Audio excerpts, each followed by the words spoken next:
Hello, all you wonderful beings out there, and welcome to the stream. I am Razim, currently as Paint the African Wild Dog, and today we are doing some big ambitions. We have a lot to deal with here. Oh, jeez. Oh, right, my character's gonna be upset over going to the hospital. I'm still getting my headquarters set back up, but I think I'm gonna need to go take a break from that and go spend some time at my apartment here, cause yeah. Taxi, perfect. Carry me home.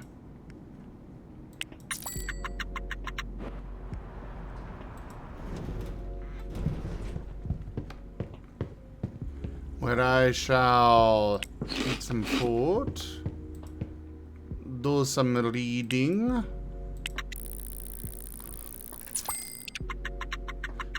get a bunch of profit.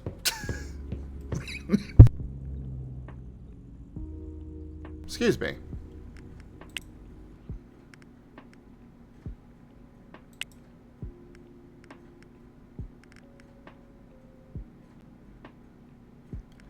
Oh no, who are you?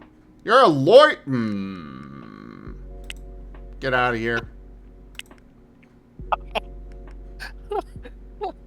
That was some venom for that. Well, they are demanding stuff. Peaceful work environment. I can provide that. After I get over having gone to the hospital. Yeah, that's the problem with tenants. They want things. Oh no, they're not tenants. They are employees. Oh, that's even worse. Yeah.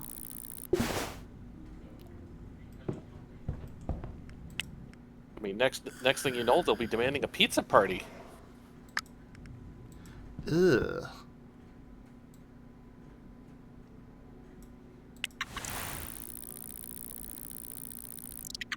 You, as a kind and loving boss, will supply them with all the warm Pepsi that they can swallow. No. They will get Coke. And if they don't like Coca-Cola, they can shove it.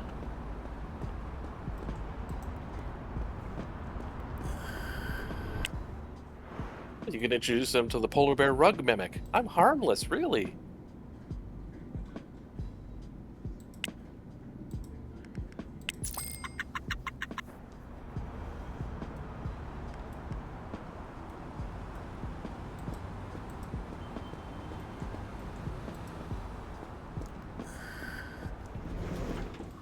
Yeah, they keep wanting mouse pads or monitors or other stuff. No. An exit door that works. Water in the water fountain. Okay, we need more monitors. Or not monitors. Desks. Or computers. Yeah. Whatever that is. I don't remember. You're running a call center. You should be ashamed of yourself. I'm what? Your factory looks like a call center. It's not a factory, it's my headquarters. It's my main office. Yeah, and I'm sure if we listen closely, we'll hear him saying, "Have you checked your warranty, sir?" No. Have you tried turning it off and on again? I will punch you. And you're just You can't punch a rug. you're just a rug now, so I can punch you into the stratosphere.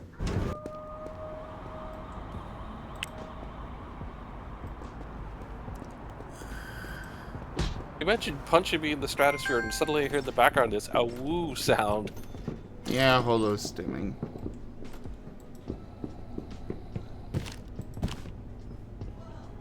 It was perfect timing. It was. So was the bonk.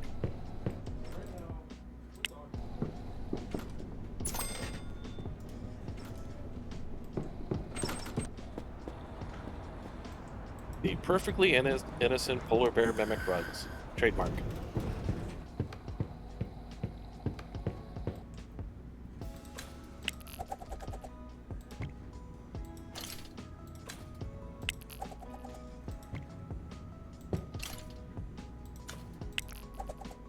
Don't mention crystals. Zim setting up computers, and we remember the last time we had to have crystals in a computer. Oh God, that! You are cruel. Reminding me of that? Rugs have good memories. Apparently.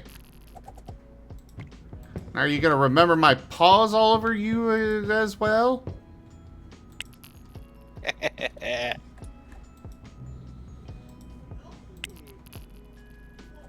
No, I guess that would be Rex.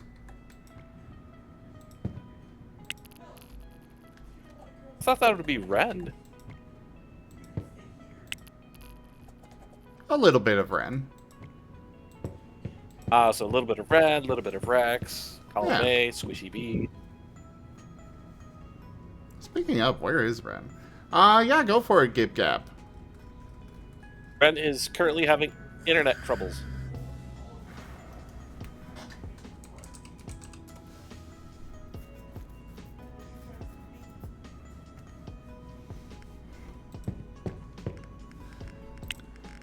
Alright. My employees. You just imagine a polar bear rug on a cold winter's night. You'd never get out from there. Yeah, would be nice. Next thing you know, you wake up, it's half past March. You know, you've gained 1,000 pounds. Your claws really need a trim.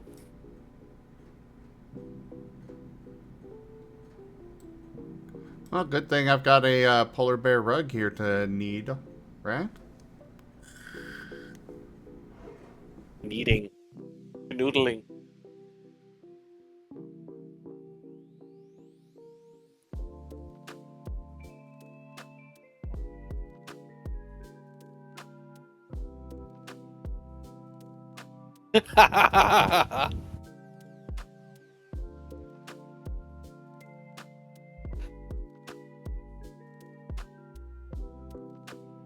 Apparently rugs are in demand. Apparently. Or at least the polar bear one.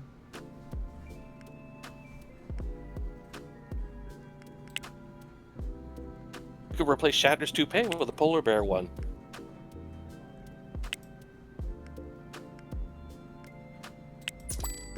I mean, we all know that's just a tribble that he stapled to his head.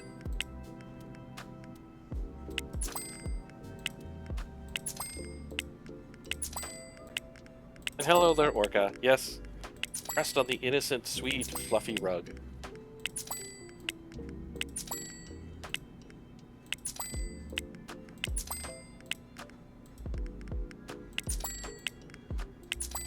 Oh, What? hey, Von Carling. There's a ducky. Quack, quack, quack, quack, quack, quack. Quack. Quack. Quack. Quack. Hey, we're fighting a Rug. duck in Stream Raiders. Rug. I'm the final boss.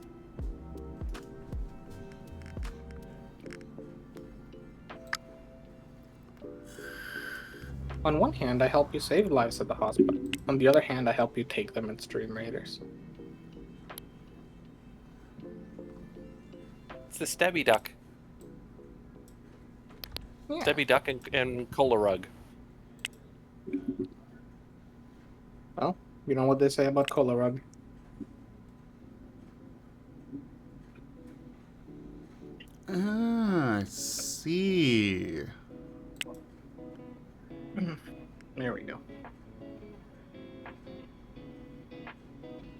Apparently cool everyone's on my curling up beloved. on the rug.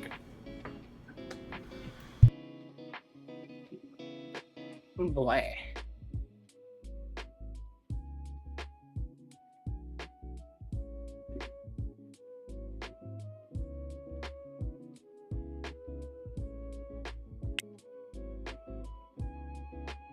You pay overtime? Madness.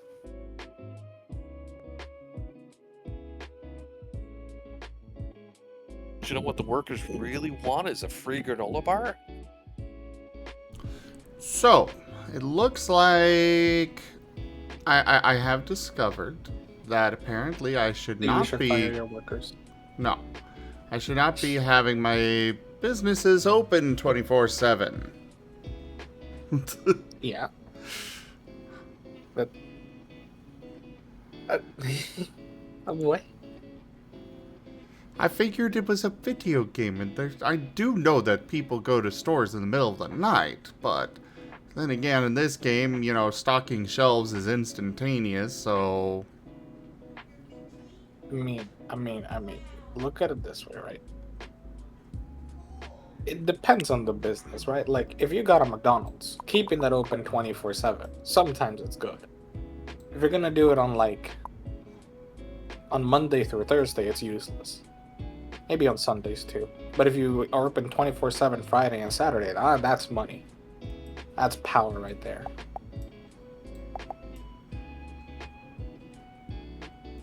Well, no, keeping it open 24/7 if you're right beside a dispensary is free money. Not just in general, honestly. Like, you do it... Like, look, the drunk people coming out of the nightclubs will still go to McDonald's. Yeah, but if you're not open 24 hours, they're not going to your McDonald's because you's closed. That's why you gotta open 24 hours a day at McDonald's. But you can do it during the weekends. They'll go with McDonald's anyway. If you're closed, they'll go there. They'll be like, dang it. Or Denny's. Yeah, or next. I don't think a law firm wants to be open 24 hours a day, though. Okay, let's do this. Yeah, you'd have to worry what kind of clients come in at 3 o'clock in the morning. Hello, I need legal advisement. Or what? It's 3 in the morning. Oh, yeah, so, like, I got caught by the police. Doing what?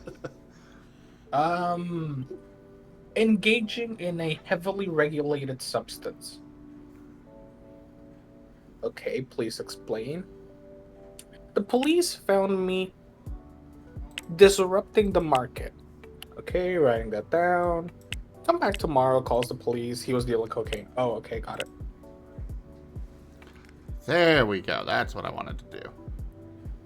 I was thinking more of those Better Call Saul problems, like, you know, it's 3 o'clock in the morning. I've got two bodies in my trunk, and I kind of need legal advice. Click. Beep, beep, beep. The office you have reached is not in service. Please run away and try someone else again. Alright, so... Look, just remember, if you ask for legal advice, a lawyer is not obligated to give you legal advice until they pay, depending on their business terms and conditions. So you could realistically, as a lawyer, be like, oh, you have 2 bodies in your trunk. Anyway, I'm expecting a payment of about ungodly amount of money in exchange for legal advice. No, you don't want to pay? Okay, no worries. I'll just report it to the police real quickly. This is not covered under attorney-client privilege. This is not a classified conversation. I have not been paid. Yeah, but depending on who you do that to, you may get a Boeing. Not if you've already reported to the police. Uh-oh. Hello, everyone. Well, Hello. there's my Rosie. little fish stick.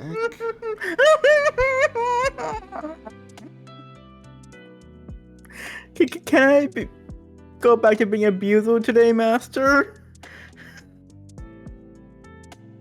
Do you really want to? Maybe. Somehow you're even more at the bottom than fetching croissants.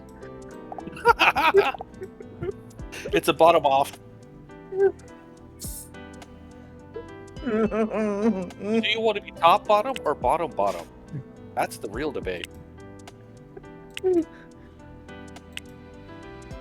Well, whatever happened to that debate, I'm pretty sure I'm gonna lose.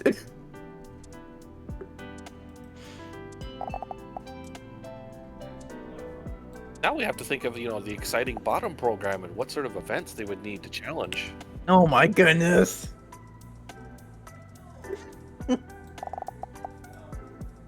So what you do is you have like the first main event is just every bottom is put in a noise insulated room with a two-way mirror.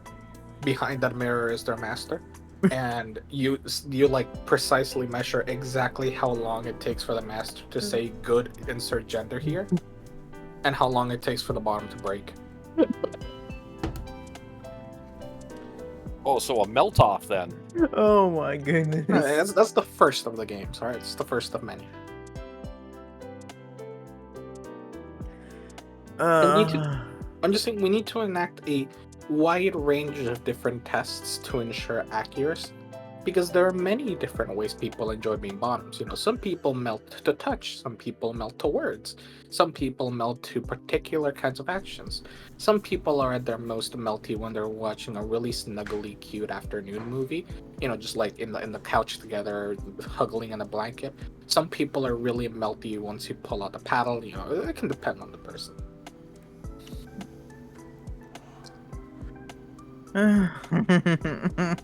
Do you want me to you're pull meant to out the paddle? There you go.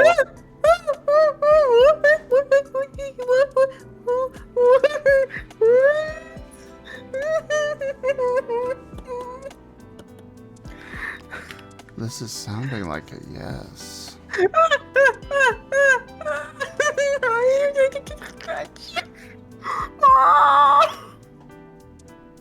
Wow. I haven't heard him break like that before. I told you different people react differently. You gotta experiment with your bottoms, Yeah. One size does not fit all in bottoms.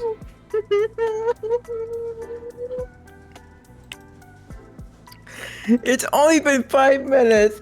Can I just take a break? Alright, alright. Break time's over, back to work. I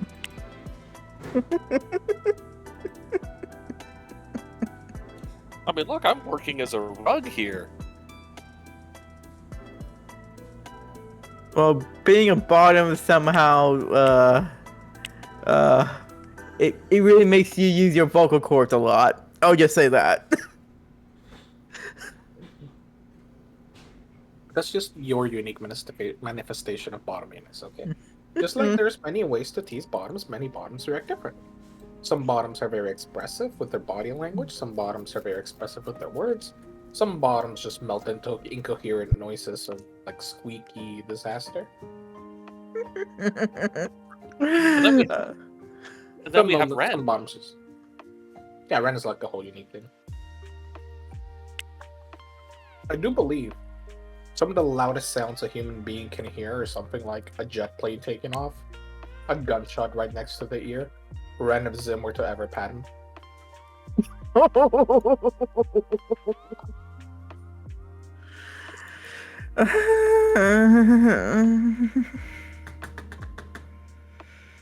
You can almost see the thoughts floating through Ren's head right now. Something blushy boy. Oh wait, I thought weasels were supposed to be orange. Why are you all red?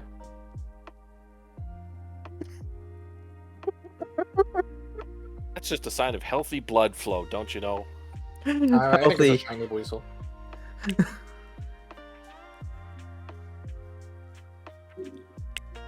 Okay, I'm just gonna remove everybody from the schedule here. And start over. Then again, it might depend, Takesh, because like blood flow to where, you know? Oh my. What? What are you thinking about? Oh, I'm sure you have plenty ideas of what I'm thinking about right now. I'm just saying that if your blood flow is insufficient to somewhere in particular, you should be diagnosed with rabies. I think I'm gonna have to build a rampart of sponges around Ren. Just keeps melting. The idea is flowing to my head. Ah.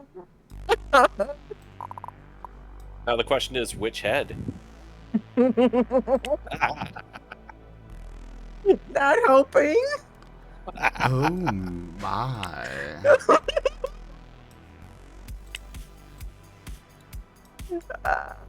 But I will look at a sipping rug. all right, little mouse. We can keep you. We can let you have a proper break.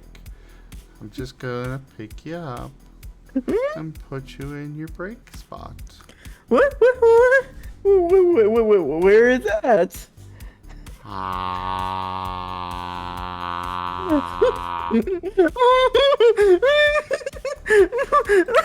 In my shirt pocket, of course. Sure. Jeez, what are you squeaking about this time? Oh, absolutely nothing. Absolutely nothing. I'm gonna X to doubt that.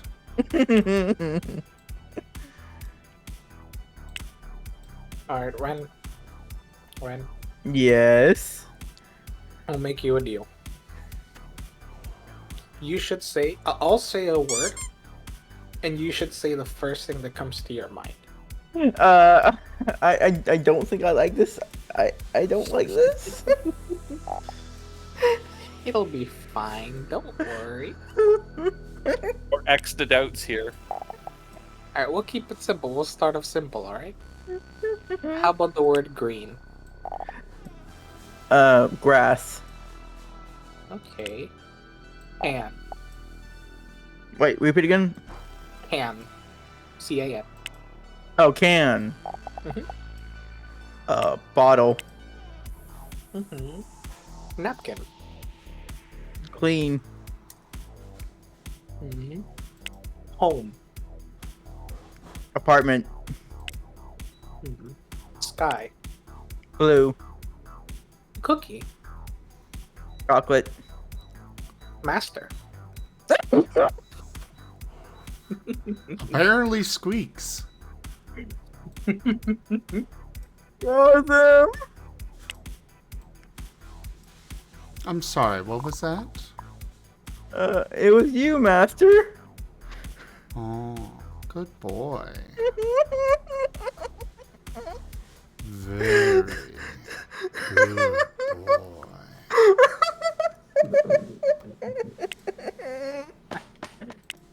Oh, Era. Hi, Era. Welcome, Era. This is a new game show called How to Melt the Bottom. No.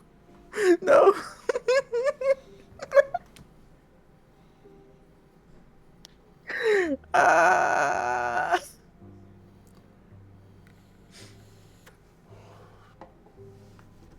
Well, why don't you come join us, Era? No. This I mouse was gonna has be busy this and mouse stuff. is Whoa. you know, another spot that they can try to escape to, you know. We gotta make already sure he's surrounded on all four sides.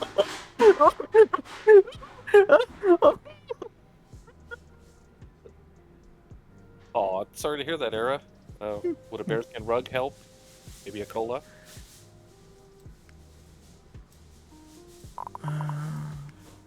Okay, I will give you guys.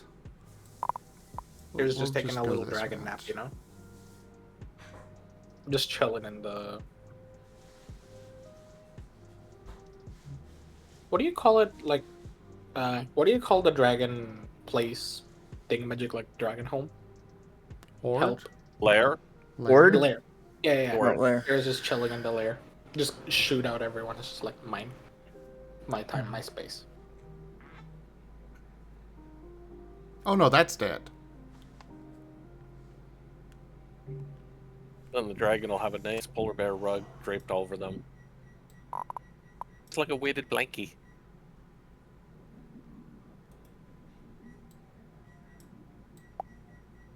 Definitely not a werebear rug mimic. No, no, no. Oh yeah, also every week I drive, I realize how much more I hate people. I like on one hand, the minimum speed on the highway is 45. You don't go 45 on the fast lane. Oh, yeah. Yeah. Little fucker decided to go 45 on the fast lane next to a truck that was also going 45, not on the fast lane, next to an SUV, not on the fast lane, also going at 45. And there's just this wall of slowness, and I'm sitting there like, please, I want to go fast. Please move out of the way. I honked the horn, and I swear he slowed down. Remember, Oh, they remember when you definitely get did. that old, slowing people down is just a game. Like, I understand sometimes you don't wanna, sometimes I understand you don't wanna go fast and stuff, but like, you could at least get ahead of the truck and make room, right? But nah. Nah. You gotta be as freaking disruptive as humanly possible. Gotta be as annoying as one can be.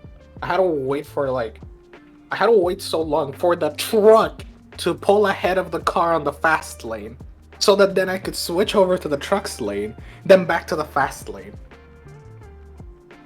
Now, when a 10-wheeler truck carrying one of those big containers is going faster than you, you got a problem. Because the truck isn't on the fast lane, and they were. I was so tilted. The one plus side is, after like 10 minutes of that torture, I could just like, car went vroom. I love making car go zoomies. But on the flip side, I also hate the people who are like, you know what, this is a Need for Speed game. Let me go at like 100 miles per hour and like swerve between traffic without traffic signals. I'm just like, dude. I respect that you're able to do it without dying because you're not dead yet, but like, you might want to chill. This isn't the Need for Speed game. I understand wanting to go fast, but I'm going like 90 miles an hour, and this dude's zooming past me. It's like, I feel where you're coming from, but at least put the turn signals on. I've seen what happened when people get the zoomies on a trip to Anthrocon many years ago. Yeah. It That's was why like, I don't like doing that.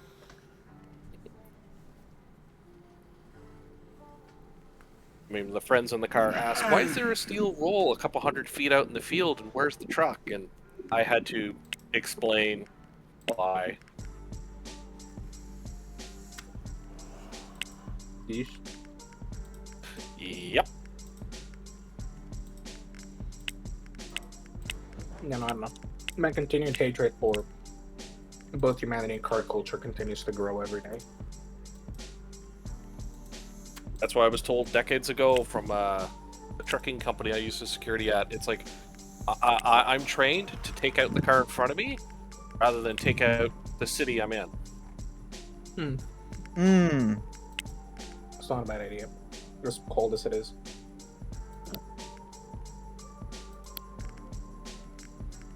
But yeah. This is back when some of the guys were hauling loads like, rocket fuel, nitroglycerin, stuff. Yeah. I mean, that must be like a really sucky decision to make as a truck driver in that moment. But like, unironically. Although we have proven... Oh, sorry, go ahead. Yeah, like, I thought about some times, because I know I've heard that kind of like thing before. Like, if you're a truck driver, even though it may, like, worst case scenario, you're carrying extremely dangerous stuff. You can't really risk an accident. Some circumstances out of your control cause an accident. You know, like, I don't know. One of the dudes ahead of you throws something out the window, it flies underneath your truck, and you lose control of the brakes. Car in front of you, completely innocent, nothing to do with it. If you try to avoid him and you can't brake, you're going to crash the truck and spill everything and potentially kill hundreds of people. Or you just plow through the car in front of you and like skid to a stop. Hey there, You all do pal. the second. Hey, all pal. And Rex Snack, rather, is currently preparing me some food so I don't, have to go nibble a bun. Though I am getting very ravenous, and there's a nice little mouse right here. Rex, I can just please. pluck up by the tails, lift up. I don't know if he's even seeing what I'm doing on stream. Master? Master? Yes. Fish stick? Rex is probably almost done with his food.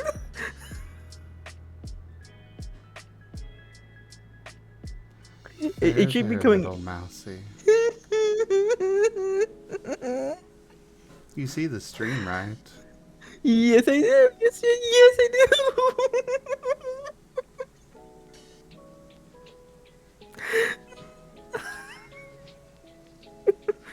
See you later, Merle. Have a good one at work. do. Oh my goodness.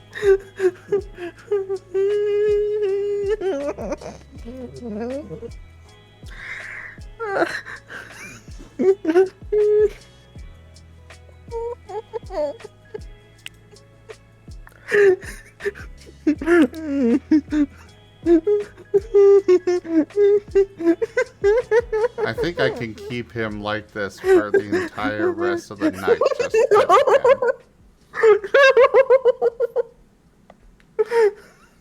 You have to let the fish stick breathe, you know. You just need to and like make this part of you petting Ren, like a video loop, and like overlay it on top of what you're streaming, and then just leave it one day there for the entire stream. My voice would actually die. I'll go to the work next day like, how can I help you?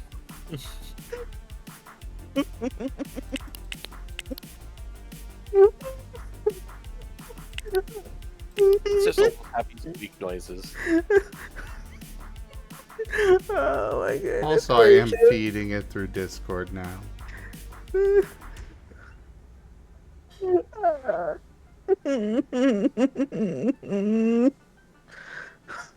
Such an adorable little mousy.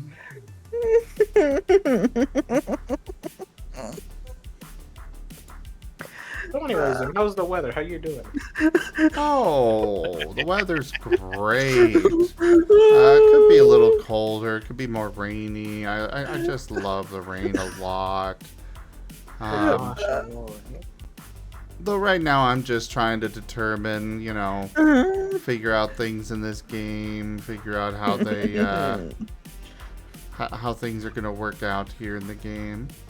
It's totally fair. But yeah, I hear you. It could be more cold. Right now with the humidity and the heat, it's feeling like about 40 Celsius every day, which translates in coherent to 104 Fahrenheit. Yep. It's crashing nicely overnight here, but that's because the remains of the hurricane are about here. Speaking of that, we're still in the after effects of the hurricane.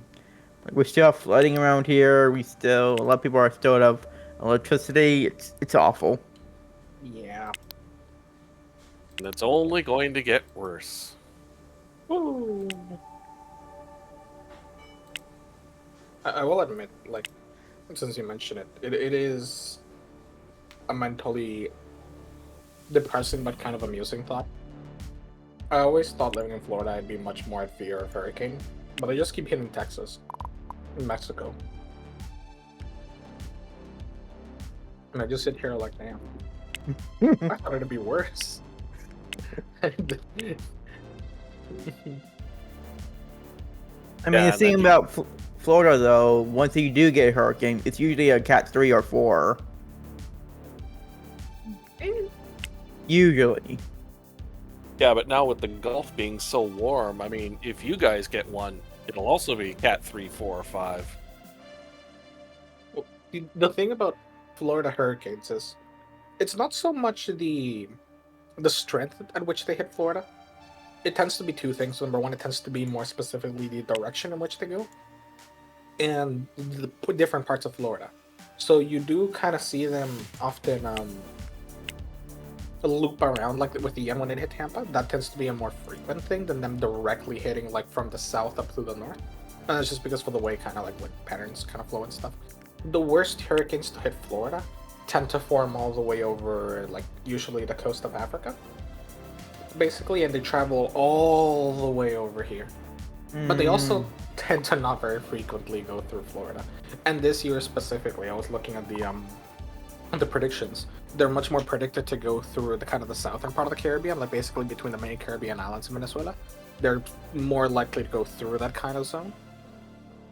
So once more, like Florida just keeps dodging a bullet because this is like one of the worst like hurricane seasons we've had on record in terms of the probability of it being bad. Like the conditions just being perfect for hurricanes. And Florida gets to dodge another fucking bullet, statistically speaking. Because everything is aligning again for Mexico to take it. For Mexico. Not even Texas, just Mexico. Like, okay, I get that like Texas tends to suffer too from that, but just Mexico this year. Bro. Oh, I didn't hear you say appetizer, but thank you. You're off the hook, fish stick. Then again, with where my hand is reaching for the bowl, I might as well be plucking. I might accidentally pluck fish stick out of the bowl and. Wouldn't that be kind of funny? You just like you're plucking a little food and then you suddenly grab the tail and it's like you hear a squeak and you start slurping up the tail. It's like, wait, this is not a noodle. Oh. I don't actually know what you're having. Empanadas. Oh, you get a banana.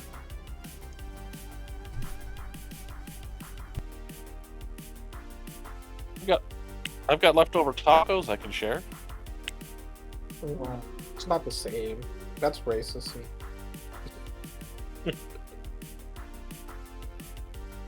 Tacos are Mexican. Yep, 10-inch soft shell tacos, Orca.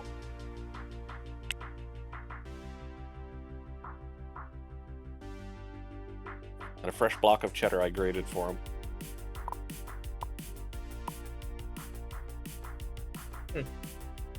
What kind of empanadas? What are you pulling in the empanadas?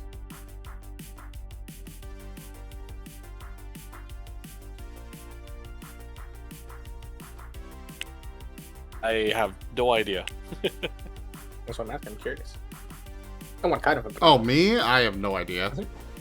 That's just what Rex said they were. All I know is these are tasty. Because at least the ones in Venezuela tend to be more usually made with corn dough or some kind of it, and that gets fried or toasted, and you know it has a little like kind of like crescent sort of shape. Usually beef, ground beef, chicken, shredded chicken. I really like cheese and this potato would be kind of like mashed potato and cheese. Feels like the cheese gets all melty inside and it kind of like melts with mashed potatoes and it's just like And then you have like the crunchy of the empanada on top of it, and it's just, yes, give me, please.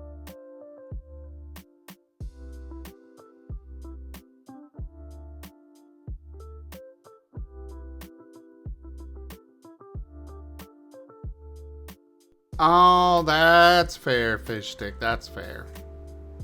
Also, all of you should go check out Fish Stick when they stream next. Ren there in the chat. Yeah, that's Fish Stick.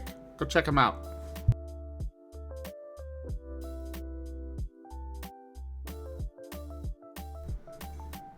I was just about to ask you to do a shout out, Gib Gap. Thank you.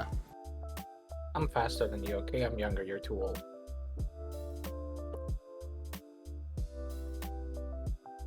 What?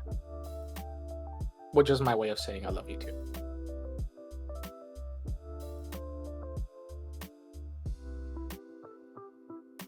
I'm just looking at mouse cards in Magic. But I'm sure one of them will fit our Ren perfectly.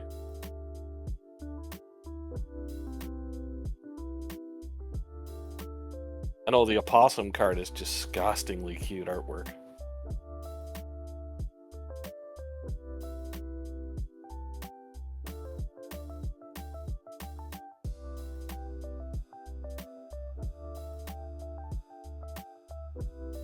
Zerker. Okay, that's cute.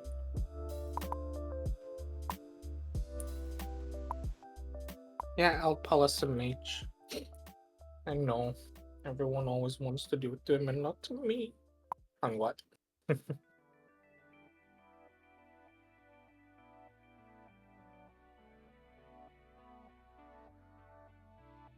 Yeah, no one wants to eat rugs. We just lay here and look innocent.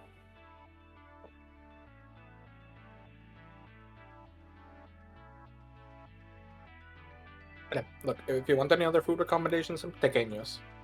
Good shit. Highly recommend. Can do it super easily. And it's not a mozzarella stick. Mozzarella.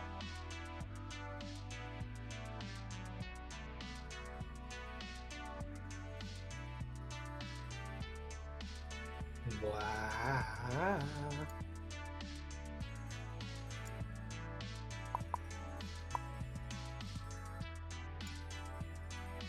The fact that you got it planned down to basically 3 bottles of water orca is impressive mathing. The real question is, what's the margin of error? What's the risk associated with your proposed budget?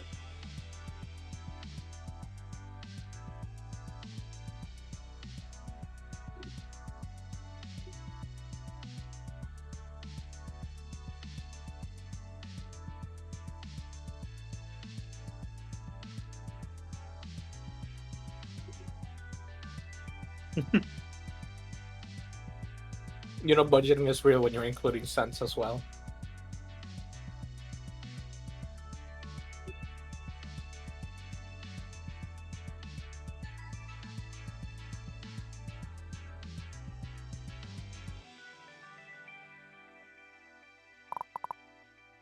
Oh yeah, I woke up with a sore throat. I cannot imagine why. Oh, Not even really? too bad, thankfully, just a little light, but I can't imagine why. No idea at all? It wore off after like a couple hours.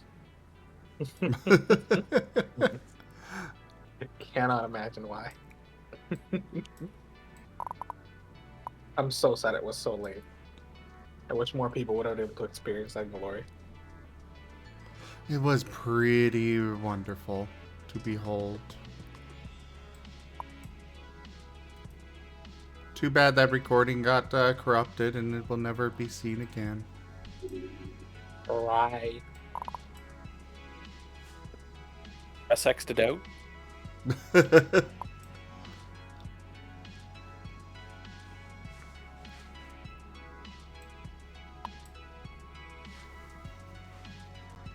God, what am I doing to this schedule? These poor employees. We've spent a half hour on this. Oh no, this is a different one.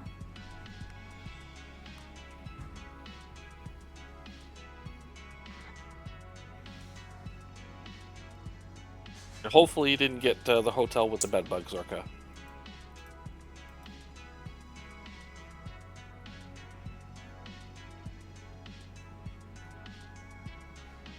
I just feel sorry for that poor fursuiter. It's like, oh, we're gonna steam clean your fursuit for free.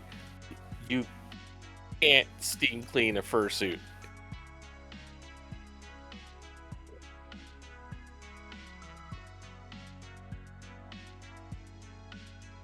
I would be very mad.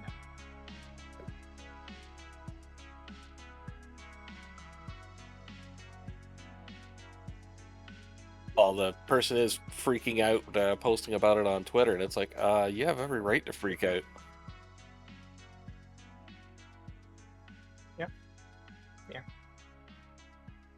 Yeah.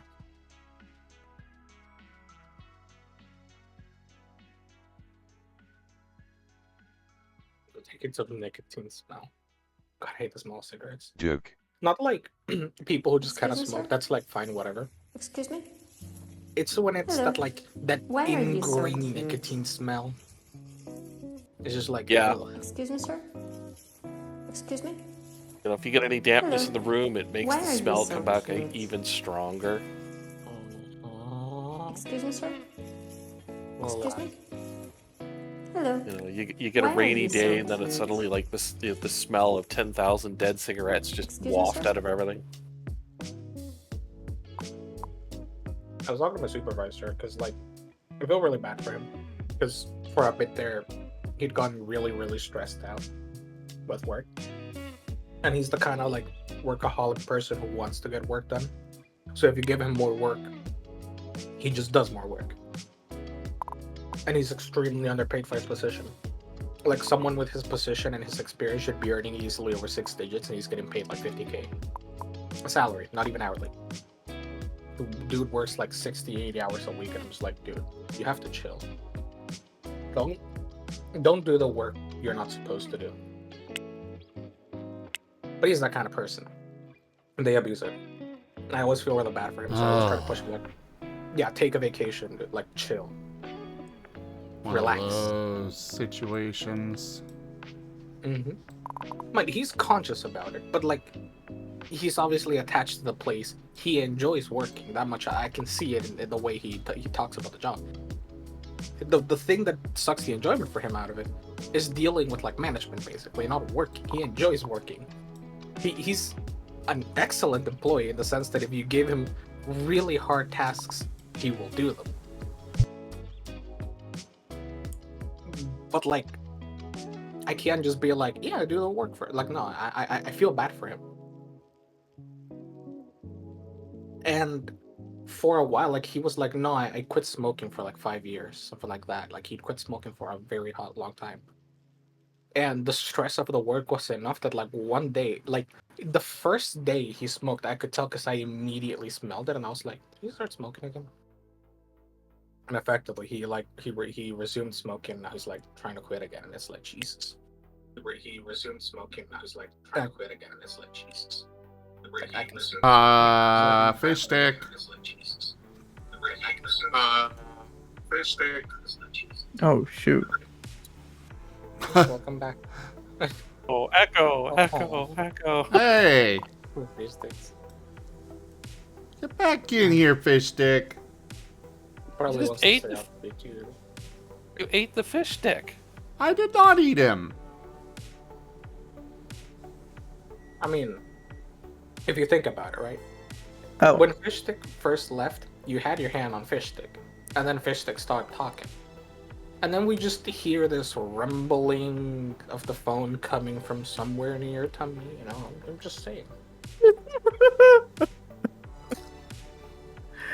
ah, I plead the fifth on the basis of self-incrimination. Well, I guess the phone finally gave out. We no longer have phone Fish Sticks with us. I'm here. I'm back. I'm alive. I can still hear him. Like the little squeaky cutie there. Yeah, but it's pretty distant. He's in. Yes. Maybe you should just like eat another food and we could talk to him again. I could do that. Yeah. Guys, I'm here. I'm alive. That sounds so distant. I can barely hear him. It's almost like he doesn't actually exist anymore. I mean, he probably won't soon. True. You know what I mean? Guys. Hi. I can hear you perfectly, but I'm just a rug. What's up? Hey, Secret Roo. Secret Kanga. Secret Kanga. That's not mashed potatoes, that's a piece of napkin.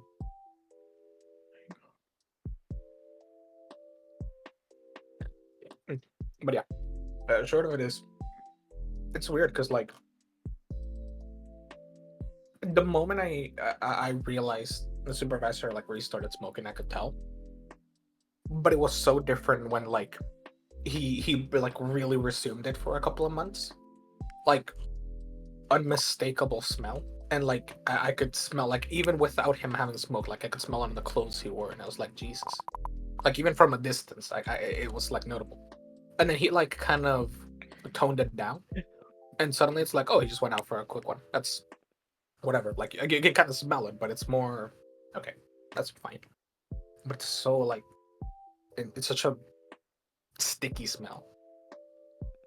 Yeah, it gets on things and never goes away. Nope. Yep, And the that's why thing- they say it's tar. And the thing I am most afraid of is that he basically admitted ever since he's resumed smoking, he hadn't cleaned his computer. I know why. I do not envy that task.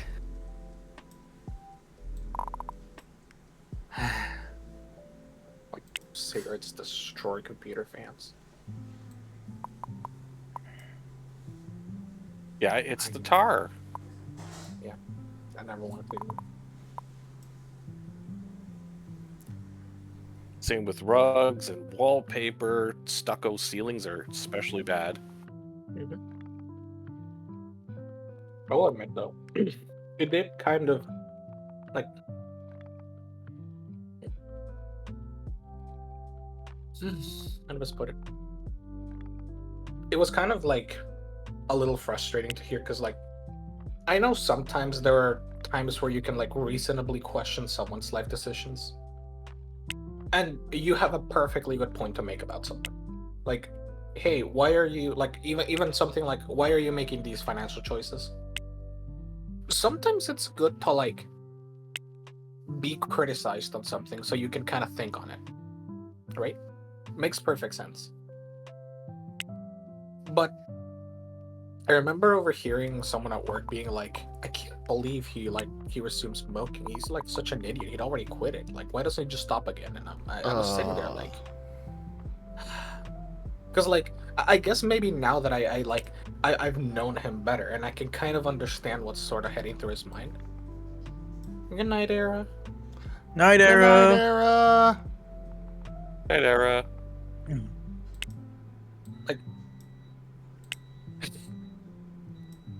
That's an important request. Fish tech. Yes, master. How you doing?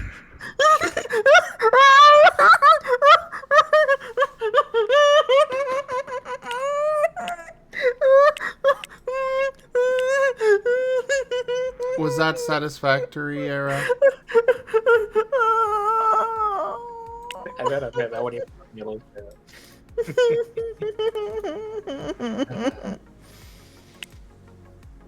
Guilty potato.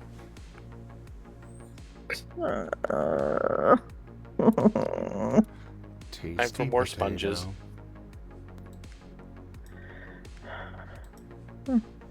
Maybe. I don't know. Maybe just because, like, I can now kind of see, like, not just that he does, because, like, I'll admit, like, part of me also thinks the same. Like, just don't. It's like he clearly doesn't like it, but at the same time, it's kind of gone to more that, like, yeah, I guess it's not just that it isn't that easy, but it has a much more clear and sensical path in my mind now in terms of like why he did it.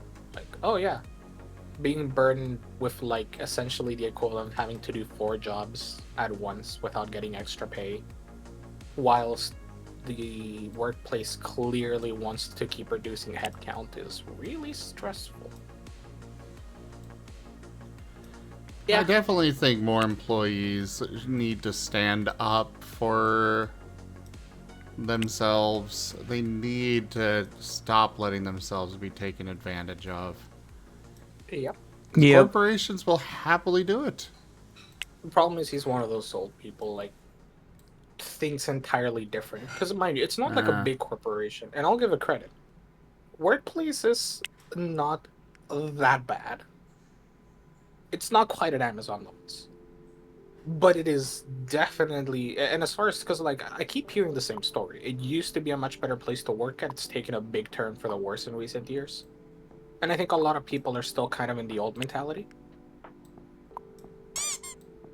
Because like I can kind of see that inkling of change, the inkling of like how people are like behaving differently, or like approaching things differently, or like the disdain with which they speak for certain parts of the institution.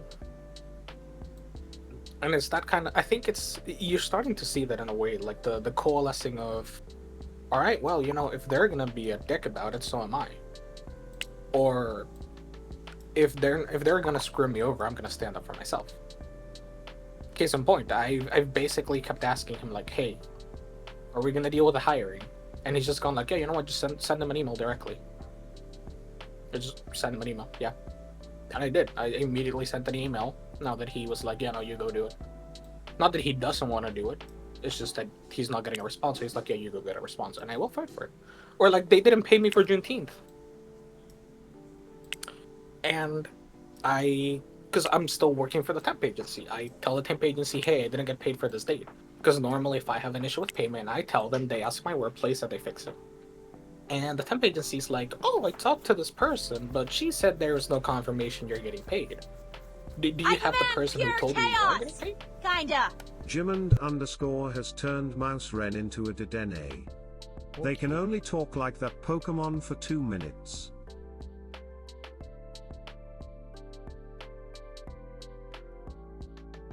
Alright. Oh, okay. Sorry. Dedenne. Oh, that's so cute. Yeah, because the Dene's like thing is using Nuzzle.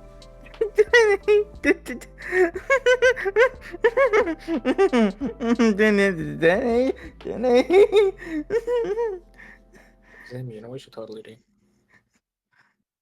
do. What's that? If the Dene uses Nuzzle, just like hug the Dene to your cheek and growl. Oh, just pull him up.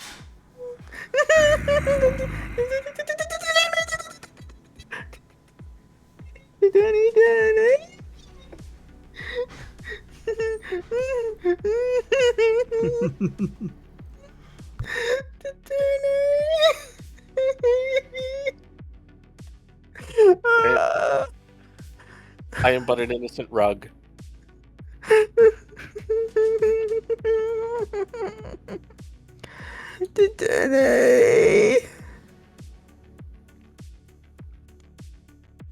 I'm a willing collaborator and accomplice. Dene.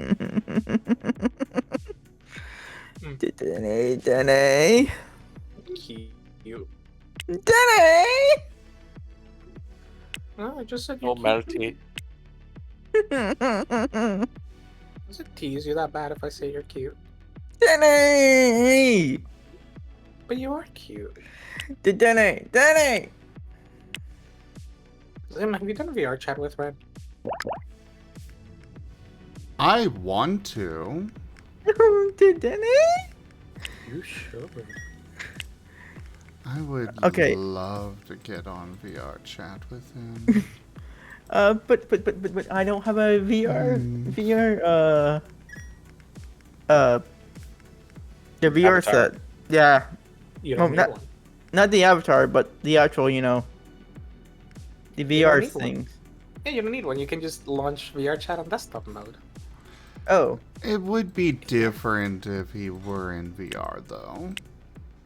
Yes. So, Ren, I want you to save up for a nice, doesn't have to be a super advanced one, but a decent one. As long as it's not Quest. Oh yeah. Well, I guess No. Quest, I guess Quest can, be treated as a standard one if you hook it up to your PC, but... I heard a lot of awkward things about the Quest, so I'm definitely not gonna get that one. Depends on which Quest, to be fair. I have the Quest 3 hooked up to the PC. It gives me issues sometimes, but it's mostly with like specific games. Otherwise, it runs pretty well. That's also because I have beefy PC.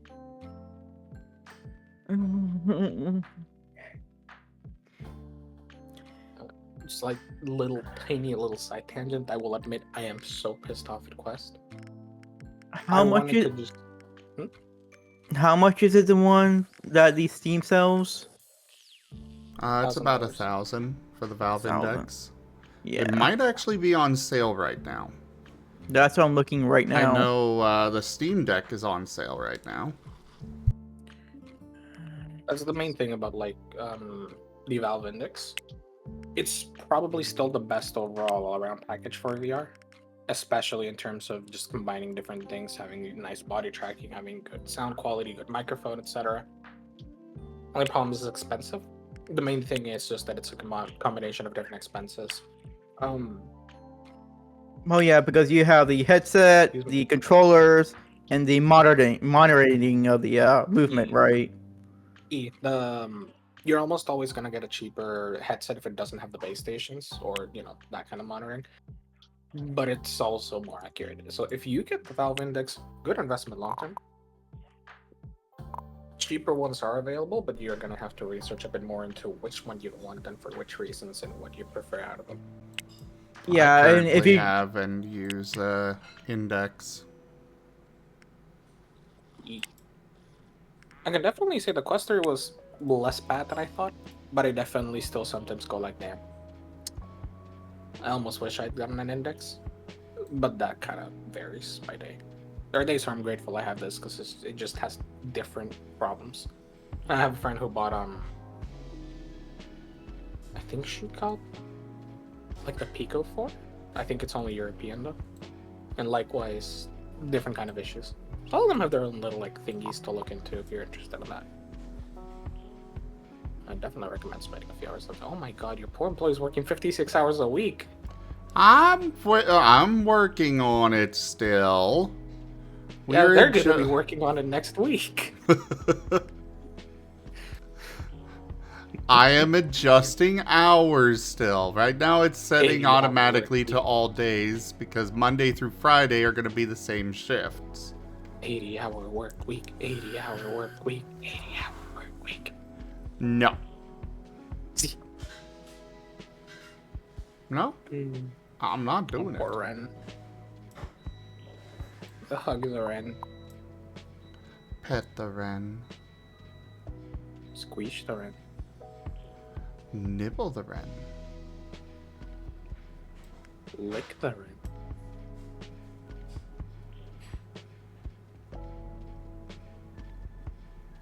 Oh yeah, Zim, I set up on your avatar. Oh? I can send you a screenshot. I got it during the whatchamacallit? I forgot what's it called. For Ali, I went ahead and I got one of the discount codes for one of the avatars that I was looking at, and I was like, yes, give me. And I got it. Let me see. if I can Very find a nice. screenshot. It only took like way too long because I was being a dumbass about it, and my Unity kept crashing. Thank you, Unity. Much appreciated. I love Unity. Sarcasm.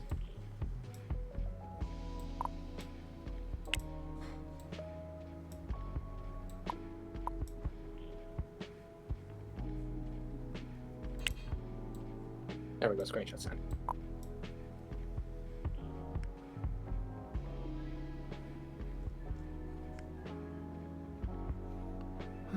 John Brown gets taken off on Saturday and Sunday. Rest in peace, John Brown, a hero. Surely it's taken off there. And otherwise, I just need to adjust things a little bit more. You know what's really interesting to think about sometimes? Very It's- nice Kit Kat, by the way.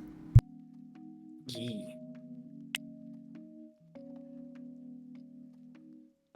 I really like it. It also has a lot of features. Ah, it's one of those kinds of avatars. That's actually mostly why I bought it. I have another, I like the bird because the bird is a gremlin, but the bird doesn't have the necessary feature set for some things. I also bought another one that I think is an absolute gremlin, and I really want to set it up. This one was a bit more of a feature avatar, you know? Ah, that's fair. Still good vibes. I liked it. There's a reason I want it. I could make it pink, you know? But you know.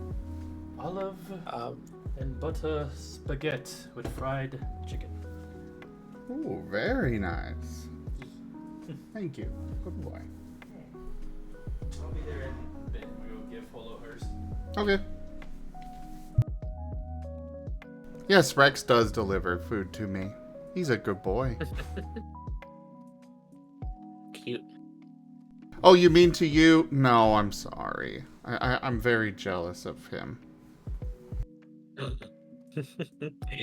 Rip Orca.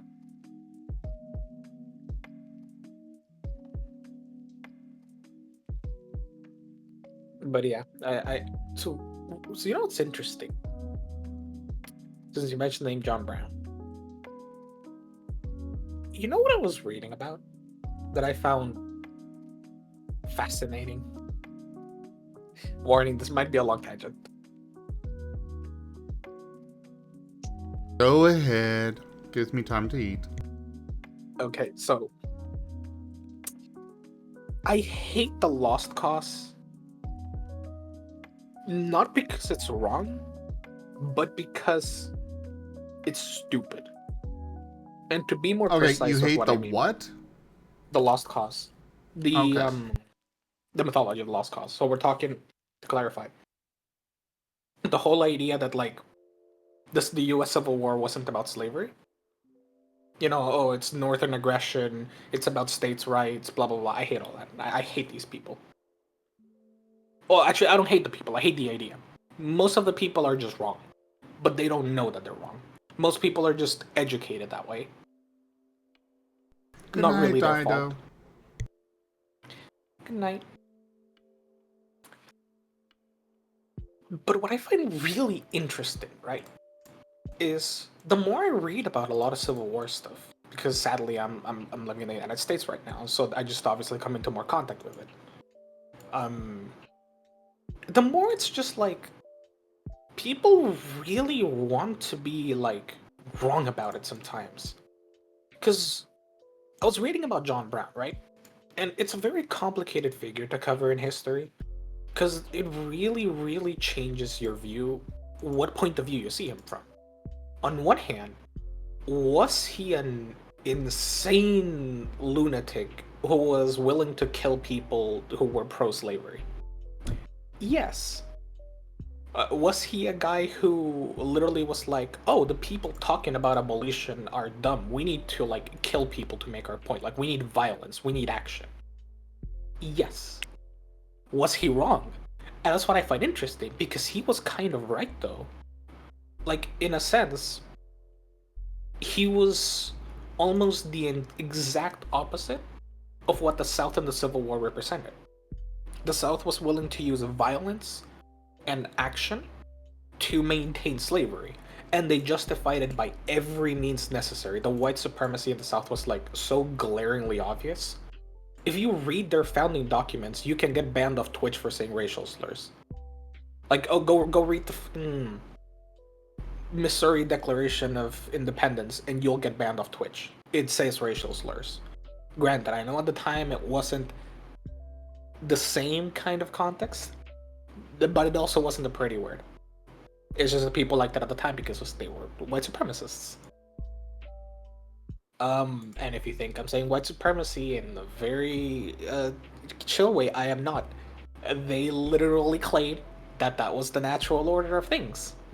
The subjugation of black people was important to civilization or whatever.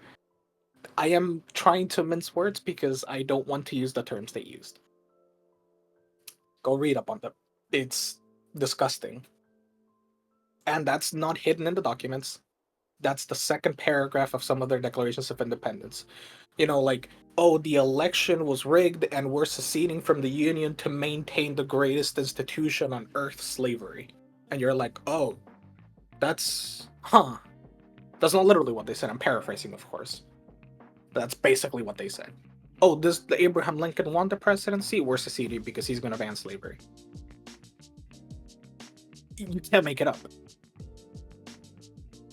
And so when I think about this, right, it's kind of interesting, not just in the sense that the lost cause people are like wrong, but in the sense like a lot of the people at the time who opposed them,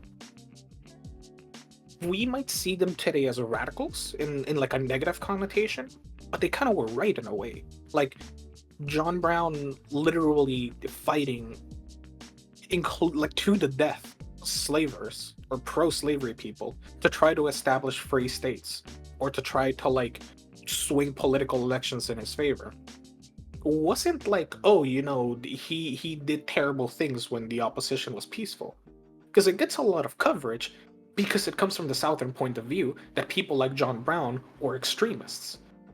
There were also plenty of pro-slavery extremists that weren't persecuted because the South defended them and supported them. Like things like Bleeding Kansas didn't come about just from someone like John Brown. It's just that a lot of the abolitionist positions got a lot more flack and a lot more heat. And what's interesting to me too is the way John Brown got treated at the time in the media. Because initially, people saw him as a crazy lunatic. Like, to put a perspective on it, the general view of a lot of people at the time was that like slavery was ordained by God, that like it was a part of the religious order, that like Christianity justified slavery, much in the same way as people use like Christianity to justify like horrible treatment of Native Americans in like missions and stuff. Absolutely atrocious reasoning.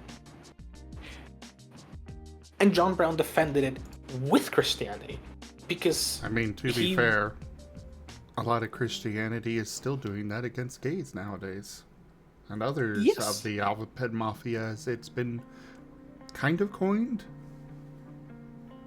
Yeah, I just call it queer people. That's how I do it, because it's simpler for me too. I'm queer. Hey. But yeah, like, unironically, like, John Brown was, like, an evangelical Puritan Christian. And he was like, I'm an instrument of God, and my sacred obligation is to, like, destroy American slavery. He was, like, a religious fanatic, but really fascinatingly the opposite direction, because a lot of people turned that fanatism onto slavery. He turned it against slavery. And so, like, at first, when he did his, like, his first anti-slavery action in Bleeding Kansas, people were like, this dude's got a little bit cringe, right? And then, you know, you keep going and he becomes more and more extremist and radical, to the point of like literally trying to incite a mass-scale slave revolt in the South. And he's killed. And initially, as far as I understood it, he was not seen positively. Like, even people in the North saw it negatively. And a lot of abolitionists came to defend him, and they were like, no, basically he's right. Like, how do you fight such a monstrous system of slavery without violence? You can't, because they're not gonna give up power. And true to word, like, a lot of the slave states weren't willing to give up slavery. They fought a civil war for it. So, like, I had that kind of realization that, like, I'd always kind of see him in a negative light, purely because, like, oh, well, violence isn't the solution to answers. But you could almost see that it had to be in the end, because the South was going to resort to violence to keep slavery. And at that point, what do you do, right? Like, do you just let them continue enslaving people, or do you fight for it? And to be fair, I'm not even saying that the North attacked the South. The South started the war, completely, indisputably. They were the ones who took over federal armories and forts. They were the ones who fired on Fort Sumter. They were the first ones to call for an army. Their whole goal, which I know it doesn't get much notice, but like the whole goal of the South in the Civil War, what they desired more than anything was to march north, destroy the industry of the North, destroy their infrastructure, their countryside, their farms, their factories, their rail lines, just leave the North a burning, reaving heck, and win the war that way. Hold the line. Oh, shit. This hamlet shall not fall. Oh, Cosmo! Since when do you stream?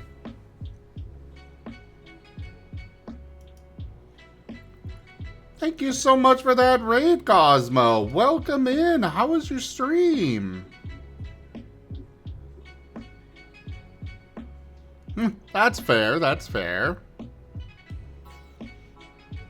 Oh, you used to do Twitch things? Oh, I loved that. Granted, I didn't do it much because it was killer on YouTube, but it was a lot of fun while it lasted. But thank you so much for that raid. Welcome in.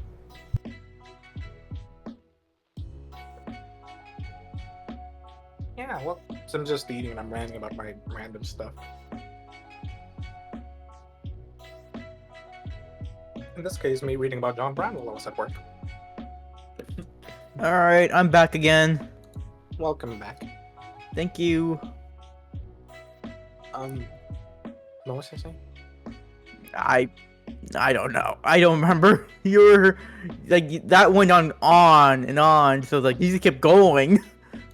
I can keep going. I didn't even scratch the surface of it. I went on a 3-hour rabbit hole at work. Ah. I'm glad you had fun, Cosmo. And, Fishstick, you should have seen Gib Gab after I first showed him Starship Troopers. Wait, what? That has marked you for life. Wait, Yes. what? What? I'm confused. What do you mean?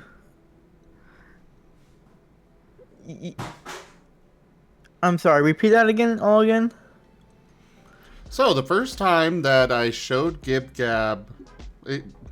Gib Gab had never seen it before. Starship Troopers.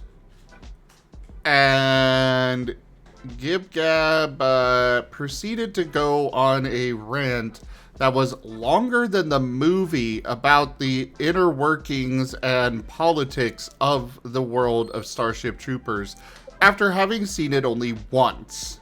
Oh my goodness. It's a topic I'm interested in. The movie was like targeting a lot of those things.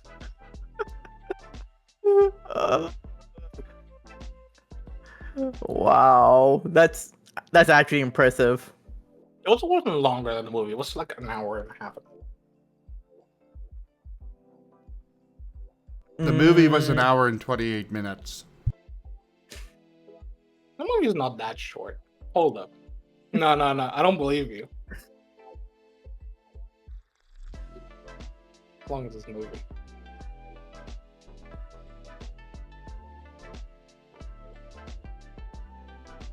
This movie's 2 hours and 9 minutes long.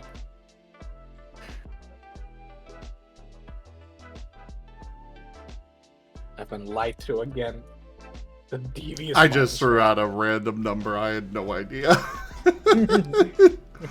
But anyways, you still went on a substantially long rant about it afterwards.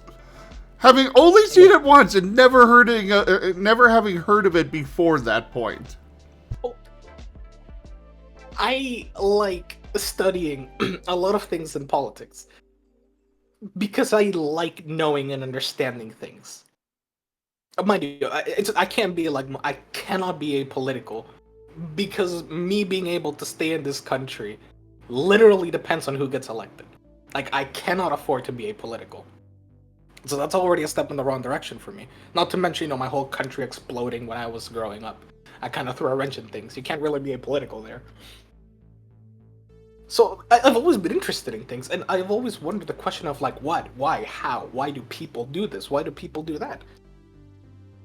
I loved World War II. Naturally, I enjoy studying fascism because it's a fascinating topic. It's such a difficult ideology to understand because it's deliberately, by intention, incoherent and malleable to the moment.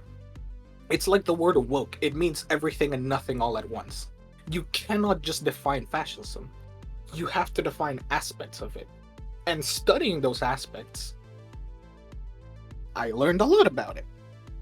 Starship Trooper handles it with a surprising amount of dexterity by imitating its rhetoric and its form to show off why it's shit. It's just that it suffers from the exact same problem most movies that try to be a satire do, which is reality keeps moving from being a comedy to a tragedy every day. And what was once satire is now what people unironically go, wow, that's based. I want to be like Rico. He's such a hero. And meanwhile, I don't know, they can't be asked to like get out of bed because they're crying and depressed because they're lonely alpha males who are totally like Johnny Rico. Because that's always the kind of person who likes to say that kind of thing. So, Hi, Spooky. Yes. I like the movie. Hey, Spooky. But like, I have watched the World War II propaganda and movie reels. In me studying in high school, I have watched like the American-produced videos that they showed at Nuremberg for the concentration camps. I have seen Nazi propaganda for the sake of studying it. You can't hide references to movies like Triumph of the Will in the movie and not expect me to notice. Well, it's not even hiding, they're just doing them. It's straight up scenes from like Nazi propaganda films, specifically because they're trying to inhabit their rhetoric in order to show off what it is. And like, you can't do that without me noticing it because you watch those films. Like, all I'm saying, I like the movie, it's cool. It's a good movie, I recommend it. Just know that if you agree with what's in the movie, you're wrong. That's all I'm saying. Yes.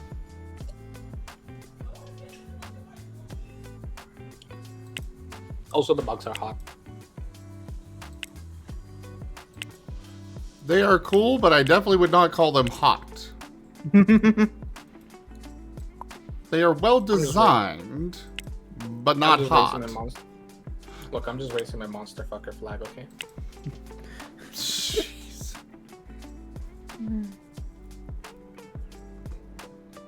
It's like the Tyranids, come on. And jokes aside though, for real. Yeah. It's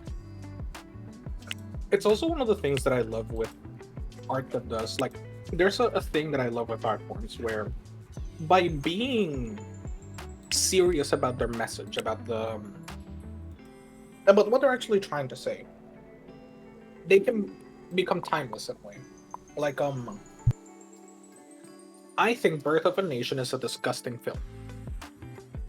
I think that film... Hey, Wolfscribe, we are talking about this stuff in an educational way. Yes.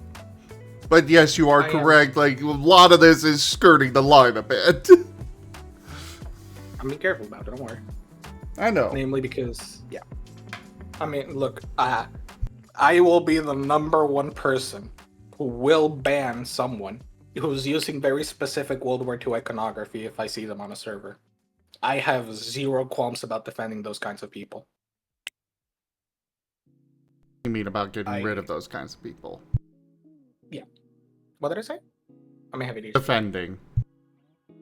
Oh yeah, about getting rid of those kinds of people. I don't defend those people. I will defend getting rid of those kinds of people because no, I don't tolerate them.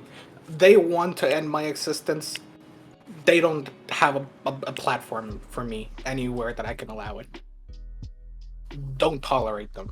I do not have any tolerance for them. The paradox of intolerance is not really a paradox. If you want to justify it in a very simple way, it is self-defense. I am not infringing upon their right to exist. They're infringing upon mine. I don't want them to unexist. They want me to unexist. And I still don't want them to unexist. I am very aggressive, like in terms of like trying to push them out of spaces. I don't want them to gain a foothold anywhere. The equivalent of like if they join a server and they have a profile pic and they're very clearly that kind of person, I will ban them immediately. Zero tolerance in that regard. So I go away for a break and I come back to what Yes. now? I'm talking about people who enjoy a particular World War II German leader. Ah, man with the Yeah. silly mustache. Yeah, I don't like those kind of people. I will be very happy to just like erase them from communities, just like go away, banned. I can't blame you And at all. yeah. And again, it's not because I don't want them to be happy. I actually think one of the biggest tragedies of that kind of ideology is that it tricks people into thinking that their kind of actions will make them happier, and it doesn't. You don't get happier by hating minorities or queer people. You just get angrier and more frustrated when the world doesn't get better and things get worse for you. It actually genuinely makes me a little like upset sometimes because I see people and they are like fervent in their belief. They're like, this will make my life better, and it doesn't. It just makes them more miserable and more hateful, and they become ever and ever more extreme, trying to become happier, until either they do some really terrible things or they break out of it. And whenever I see someone finally break out of that mindset and they turn their life around if they're able to, they never look back. I have yet to see someone who's like broken out of that kind of thinking and just gone like, I regret it, I want to go back to that time. The couple of people I know who have been like really shitty people in the past and have managed to turn around. Like I had a couple of them come and apologize to me for just being terrible people to me. I know I wasn't a great teenager, mind you, but there's a difference between being a cringy teenager and, you know, attending rallies and getting arrested for violence. There's a little level of a difference there. And I've had them come and apologize, and I've been like, it's fine. You're turning your life around. How have you been? And they'll admit it's really hard. You often burned a lot of bridges. You often made people think of you very poorly. But people who are willing to turn around really should be given a chance, because I've heard from that kind of person more than anyone else, like, it's a miserable life and it sucks. And being able to turn around is a lot of work. It's a lot of introspection, and it's really, really painful internally. But they're almost always happier, and the people around them are happier. It's just, yeah, no. It's why I don't want those people in the community. But I don't necessarily hold it against the... how best to say it? I don't like holding it against the individual so much as either the people pushing those ideas and spreading them actively and deliberately on like a wider scale, like the leaders of the movement, the people propagating it. They really, really should be the target of focus and effort. Not that you can't like target individuals who are very troublesome. You should. They still need to be handled. Like it's not like you can just ignore them. But I just don't think it's the solution to go like, oh, they're bad people and that's it. Like, yeah, they're bad people. But why are they doing what they're doing? Why are they wrapping themselves up into this kind of mentality, into these ideas? Yes, you'll have to deal with them. Yes, you're gonna have to do something about it. But oftentimes, in my experience, they don't go down that road without some sort of logical reasoning, flawed as it may be, incoherent as it may be, full of like hatred and disdain and anger as it might be. There's always something in there. And in a way, It could be how they were raised. It could be the simple possibility that they couldn't find anybody else to fit in with, so they were just trying to fit in. Yeah, that actually is, to me, the worst one to be roped in by, for the specific reason that, Same. like, when you're taught about it, fine, I can understand that. Like we're talking about like lost cause people, like the like southern war of northern aggression, the South state rights kind of thing. That's taught. That's not like ingrained or anything. And a lot of the time, what I find about these kinds of people is if you go quote what the actual Confederate soldiers and leaders said, they're disgusted by it. They'll defend it because, you know, what's it called when like you realize you're wrong and you like emotional dissonance? Is this what was it called? I have no idea what you're referring to. There's like a specific term when like basically you realize that you're wrong, but you really don't want to admit it, and it's like painful to like go through all that introspection and kind of like deal with all that. That can basically, it's really hard for people to admit they're wrong, and it's really hard for them to realize they've been wrong their whole life. Yeah. And that's fair.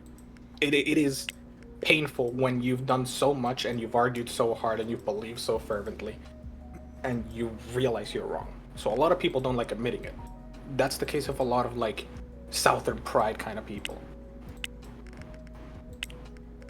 The Confederacy lasted 4 years. The Confederacy lasted less than some US presidents have been in office. It's not like that's my tradition, my heritage, and you shake that flag. Like it was a footnote in history in terms of how long it lasted.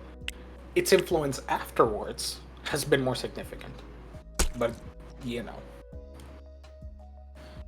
And just to like go back to what you said, part of the reason why I mentioned this is because at least when you're wrong from an external source, in that sense, you can kind of see that the person is at least like trying to defend either what they were taught, what they believe in.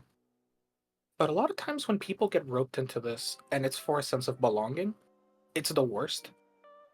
Because it doesn't make them happier. Like, people who believe in like to use put it bluntly, like a fascist is almost never gonna be happy. Because these kinds of people are angry, they're hateful. You don't usually want to hang around those kinds of people. It's really, really miserable. I've seen how they talk. I've seen their message boards. I've seen their group chats, and they're just angry all the time. They see a movie and they can't enjoy it because, like, oh, that's, you know, there's gay people in that movie, and you're just sitting there like, it's a good movie. What are you talking about? But no, they can't enjoy media. They can't enjoy time with friends. The woke chin movement. Have you heard about that? Yes.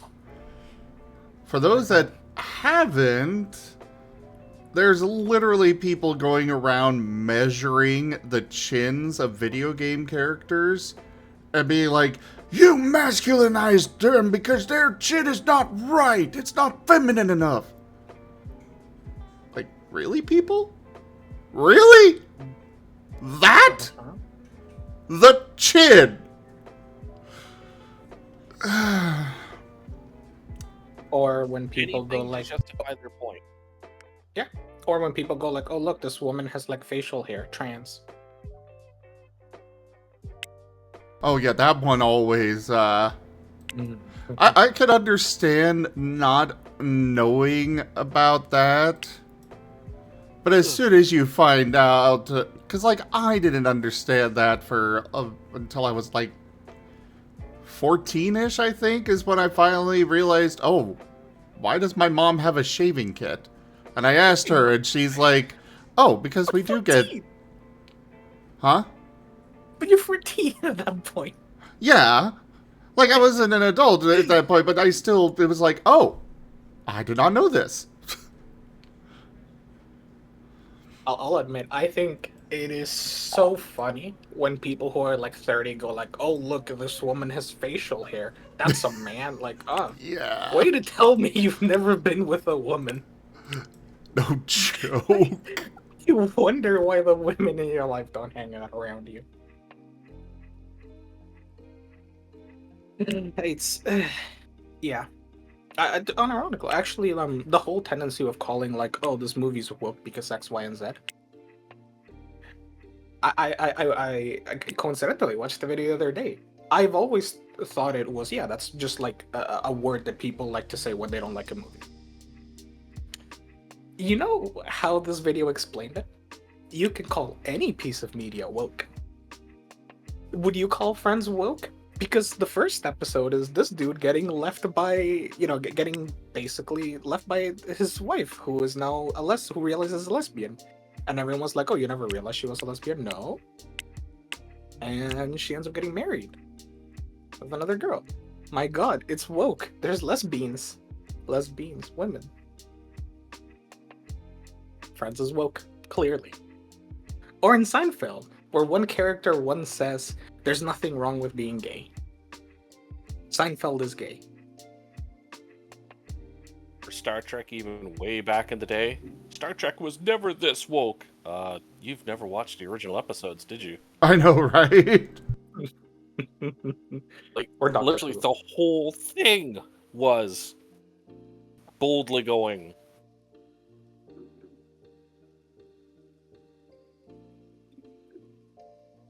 Boldly going?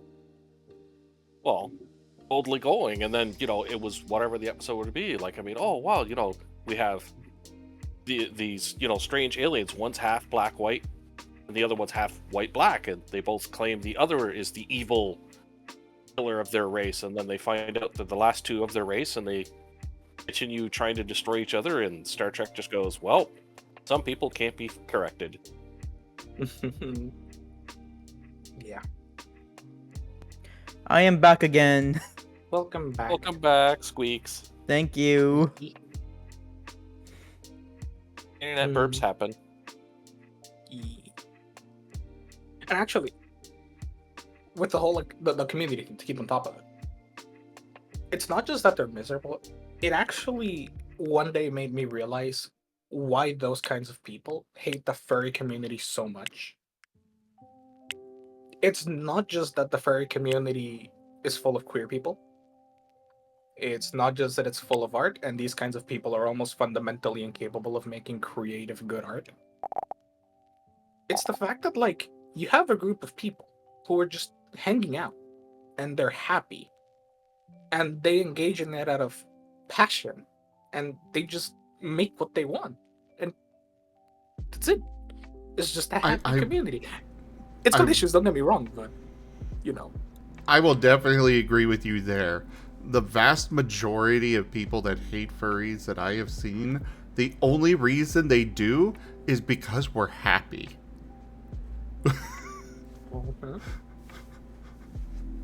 That's actually really, really sad. It is sad, but at the same time, it's one of those situations where they're not willing to change. They're not willing to break away from being angry. They're choosing to be angry. It's sad, but it's also pathetic and, ridiculous. You know what was one of the best Reddit posts I've ever read? I read it years back. No, it wasn't a Reddit post. Well, it was a Reddit post of a 4chan post. It was basically a guy saying, I used to hate furries. And then one time, as I was trying to, basically he was trying to get a convention canceled. One of the con organizers was like, hey, you know what? I'll invite you to come to the convention. Hang out with me for a day. Hang out here. I just want you to look and see what we're doing. I'm giving you a $500 pass for free. I want you to go to the conventions. I want you to go to the booths. I want you to go everywhere and just hang out. I'll stick with you, but I want you to come and experience it. And he basically spent one day at that con, and he said it was the happiest day of his life.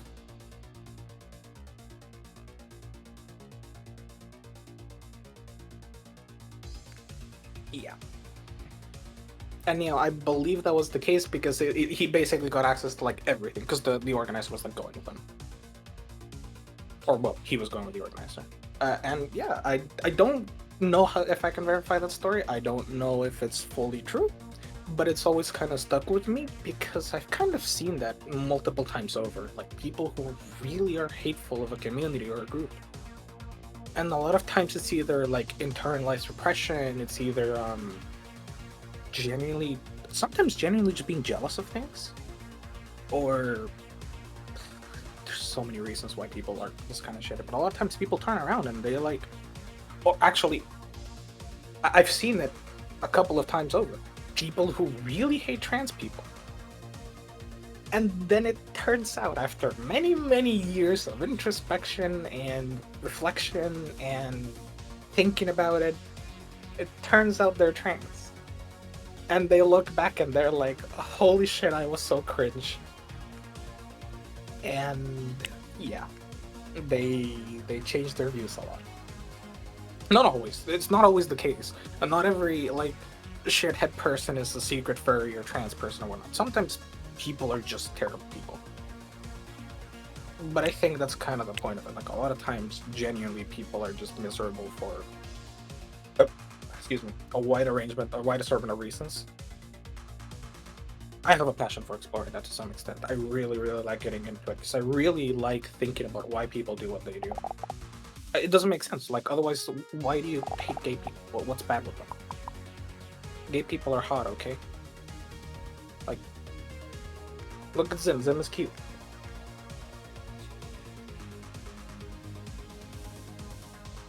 Wow, nothing. No reaction or nothing. I feel betrayed. He's gonna be like, sorry, I didn't hear anything. What are you talking about? No, I was reacting. Oh. Ah. Wow. I feel betrayed. But yeah, like, I don't know, it just... And obviously, part of that to me just comes down to, like... Because I've always asked myself the question, like, at least for my home country, like, how do we get there? How do we stop it from happening again in the future? That's genuinely been a huge question I've always had on my mind, like... We're in this situation for a reason. Why did we get to this situation? Because a lot of times, like, Venezuela's economic and collapse hasn't been easy on a lot of people. And you know what one of the most common sentiments I've heard is among especially older people, and even some younger people? Things were so much better back then. Why don't, like, we should return to what we had then? Back in my day. I mean, it's true. Like, don't get me wrong. Completely true. Before, you could get, like, 10 bolivares into $1. Like, $1 cost, like, 10 bolivares. And now, like, $1 costs... If you're going for that same old currency, like the original bolivar, not the bolivar fuerte, soberano, or tal, if you go for that one, a dollar is worth, like, hundreds of millions of bolivares or more. I lost count after, like, a few dozen zeros. It just keeps increasing. Yeah, like, unironically, things were better back then. They're completely right. There's actually a big meme that Venezuelan people used to be loved in America because they would come here and they would... Because obviously importing things over there cost more. So they would come here to these states and they'd go to shopping malls and they go like, oh really, it's that cheap? Yeah, give me 2. Give me 2 of them. Shoes? Give me 2 of them. I'll buy for the family too because I'm bringing it back home, so give me everything. And stores would love Venezuelan people because they'd be like, oh shit, our paycheck just came in. Restaurants would love them because they eat in families, and so on and so forth. And now things are much worse. And a lot of times that kind of sentiment makes sense. But then I keep thinking, we fell into this situation. So if we go back, wouldn't we just go back to the exact same thing we have right now? Wouldn't we fall into the same trap? And it's always ended up being a question of mine. How to avoid that? What caused it? Can I measure it? Can I, like, see it? It's never been, like, a thing that I've wanted to, like, engage in on, like, a professional level, don't get me wrong. If I was better at, like, academics, I might, but I just not really that kind of thing. But on an informal level, it's always been the curiosity of mine. How did this happen? How can we avoid it? Even on a personal level, if I vote, what should I vote for? And that falls into a lot of this. Because a lot of it is related to a country in an abnormal situation, to say the least, dealing with a rather unprecedented scenario. Where honestly, sometimes the closest precedent, no, it's not even Zimbabwe, like sometimes I swear the closest precedent to what partly happened in Venezuela was like 1930s Germany, 1920s Germany, with like, oh look, hyperinflation, the political system is collapsing, everyone's extremely frustrated and radicalized, things are happening, this is great. I wonder what'll happen next. And then, it happened across the entire world, apparently. Everything got too expensive. Everyone hates everything. And I don't know, the world is just shit. That's my big side tangent on why I love reading about all this. This is why I love Starship Troopers. That's my 1.5 hour long on why I made a 1.5 hour long tangent about Starship Trooper.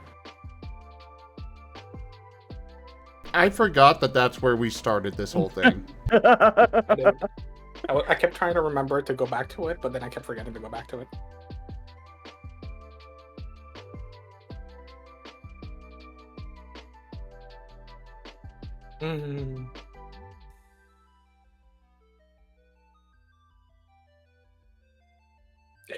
Yes.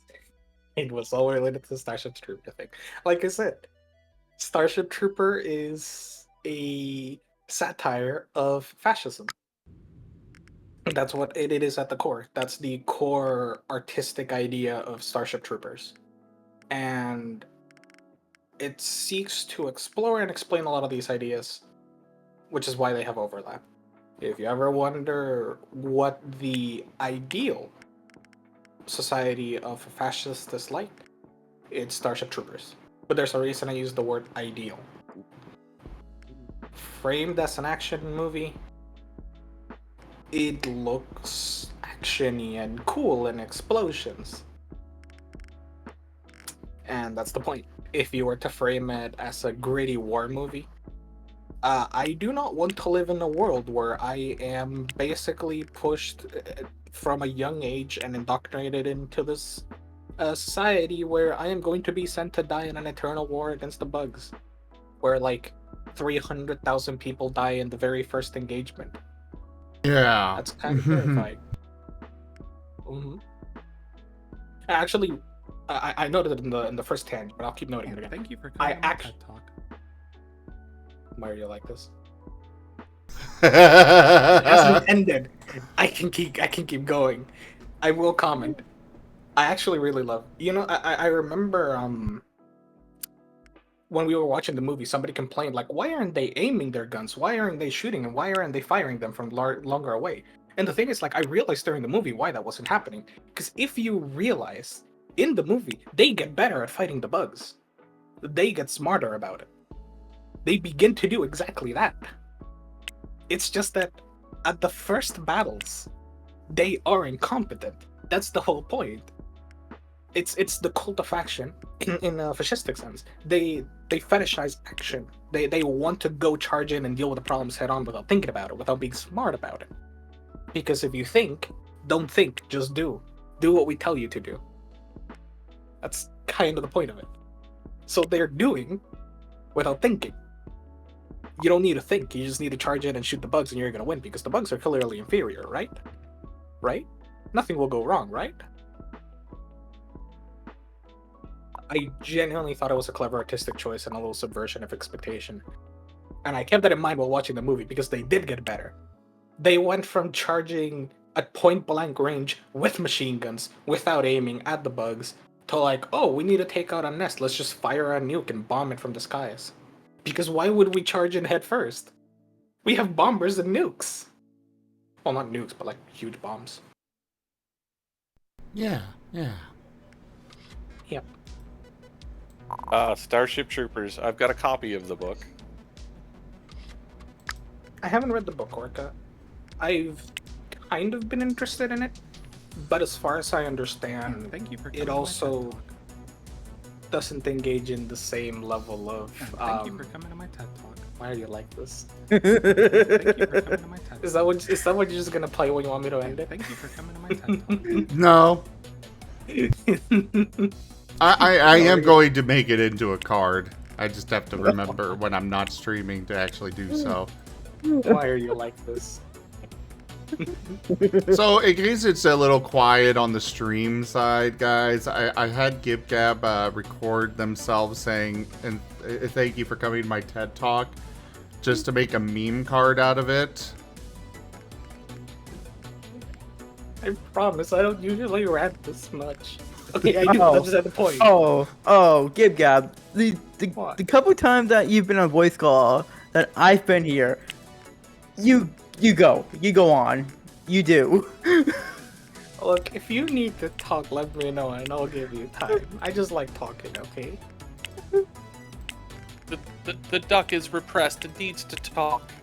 Yeah, I normally nerd out about all this bullshit and have people actually listening to me. That's exactly why you're happy talking. It's like, wait, they're listening. They're not telling me to shut up.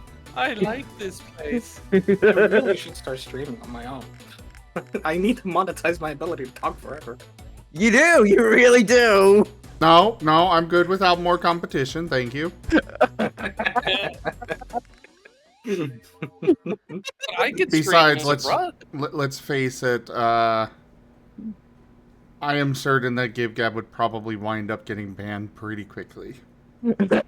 I probably wouldn't, because I'll tell you why. I'm going to put in my description that I am queer, that I am weird, and that I'm an immigrant. So if Twitch bans me, I'll call racism and bigotry. Oh, wow. You think they wouldn't back off?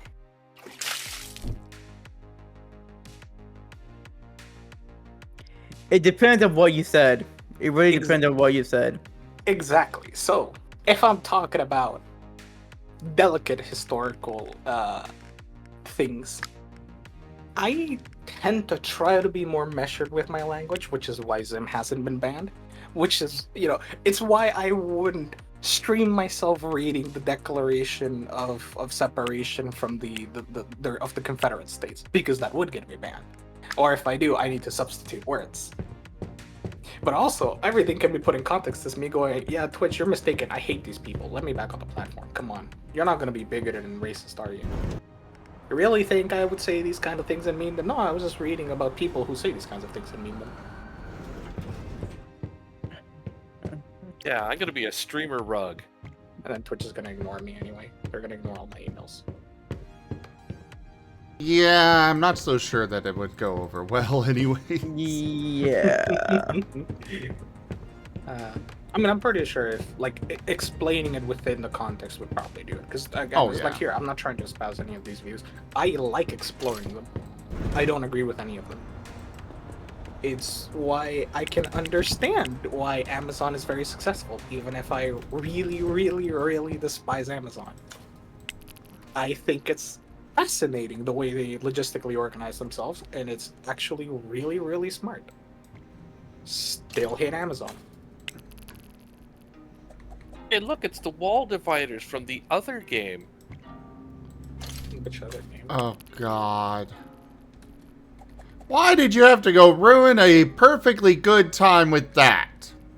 Which other game? What? The Tenants. I don't think I was here for it.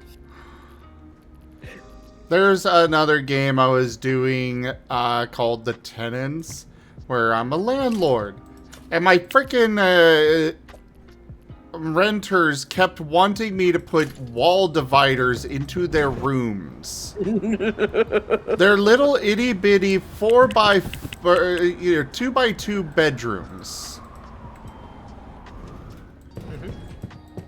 They don't fit! Rugs remember. Pepperidge Rug remembers. Oh my god. It will fit. Just, harder. Oh well. Fair. We've got room I dividers. will We've got go crystals by harder the on the fish computers. stick.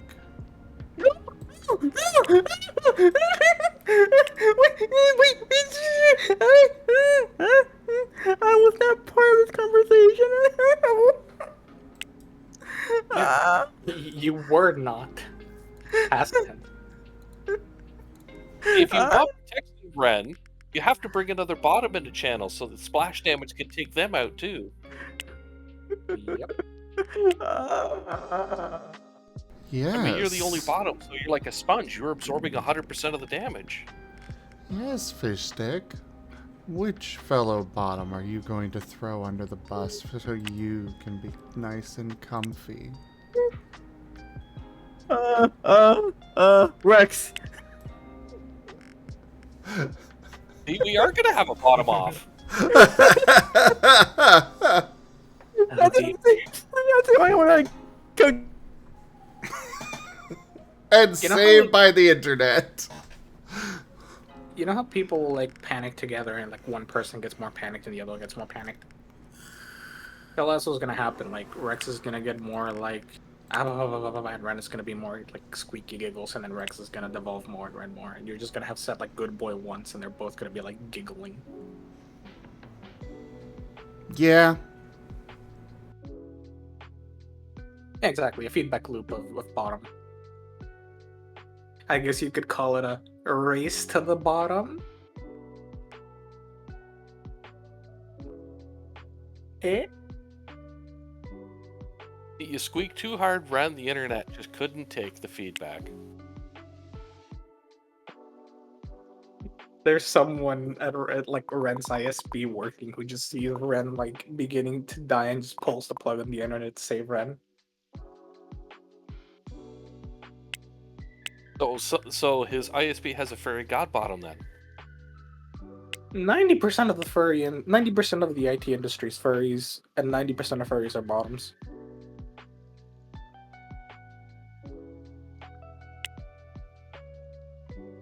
So statistically speaking, yes. Having them autofill is definitely the worst way to go about this. F. I mean, to be fair, you could also just do it, and if it still makes you money, you know, it still works, right? Yes and no.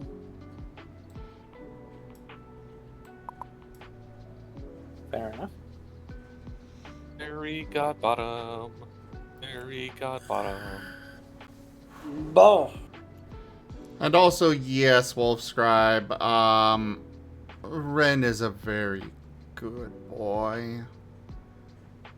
And he really enjoys it when I let him know that fact.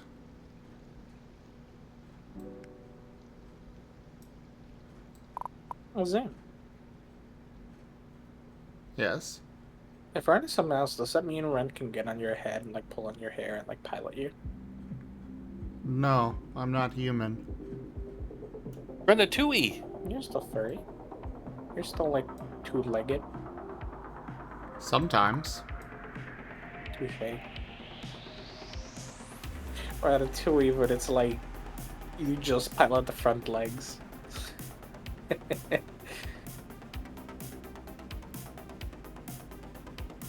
Oh, poor puppy. Oh yeah, you know when you're like trying to squeeze like a bottle of like a sauce, like barbecue or ketchup or whatever, and you're like, it's basically almost empty, so you're just getting like the little like burps out of it. Yes. So I found this really funny. I was trying to get the last bit of sauce out of a thing today, and I kept like squeezing it, and it kept making that noise, and I just hear out of like the corner of my ear, I would squeeze it, and then Puppy would just like woof at it, and like I paused, and then I did it again, and I just hear a woof from like the distance. I found fog. So much fog. I can feel the power. Jimond_ believes there isn't enough evil here. Come forth, Asher, and bring the fog. Very well. But we have wall dividers and crystal computers. I mean, you know, we could always put Pepsi in to make it more evil, too. Nah, if you really want the evil, just do Dr. Pepper.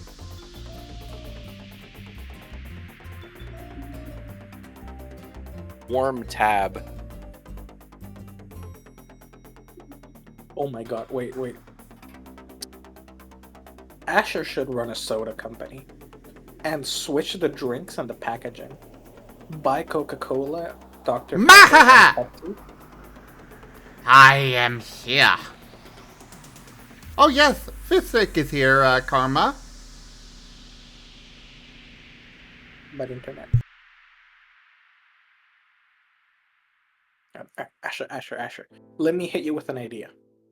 Evil idea. I'm listening.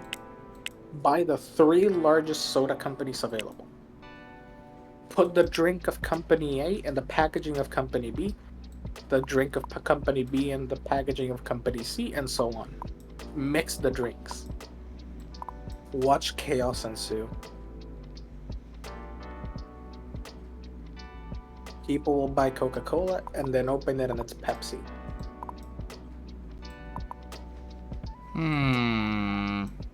Or people will buy Pepsi and That open it as Dr. sounds Pepper. like a certain movie line. Like Little Nicky. So you turned a Pepsi into moose piss. I never heard that movie, I'm sorry. I'm doubly sorry to say it sounds like a boomer movie.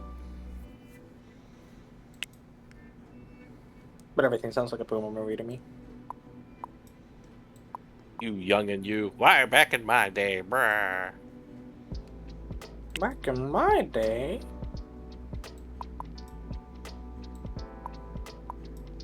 I used to be young.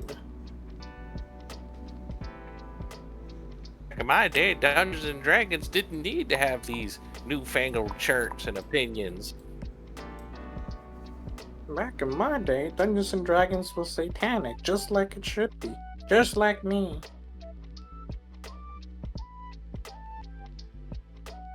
Oh god, I don't think I've ever mentioned it, but I fucking love the story that, like, there was this school that, like, was willing, or I don't remember if it was, like, a school or university or something, they allowed the Satanic Club to open up.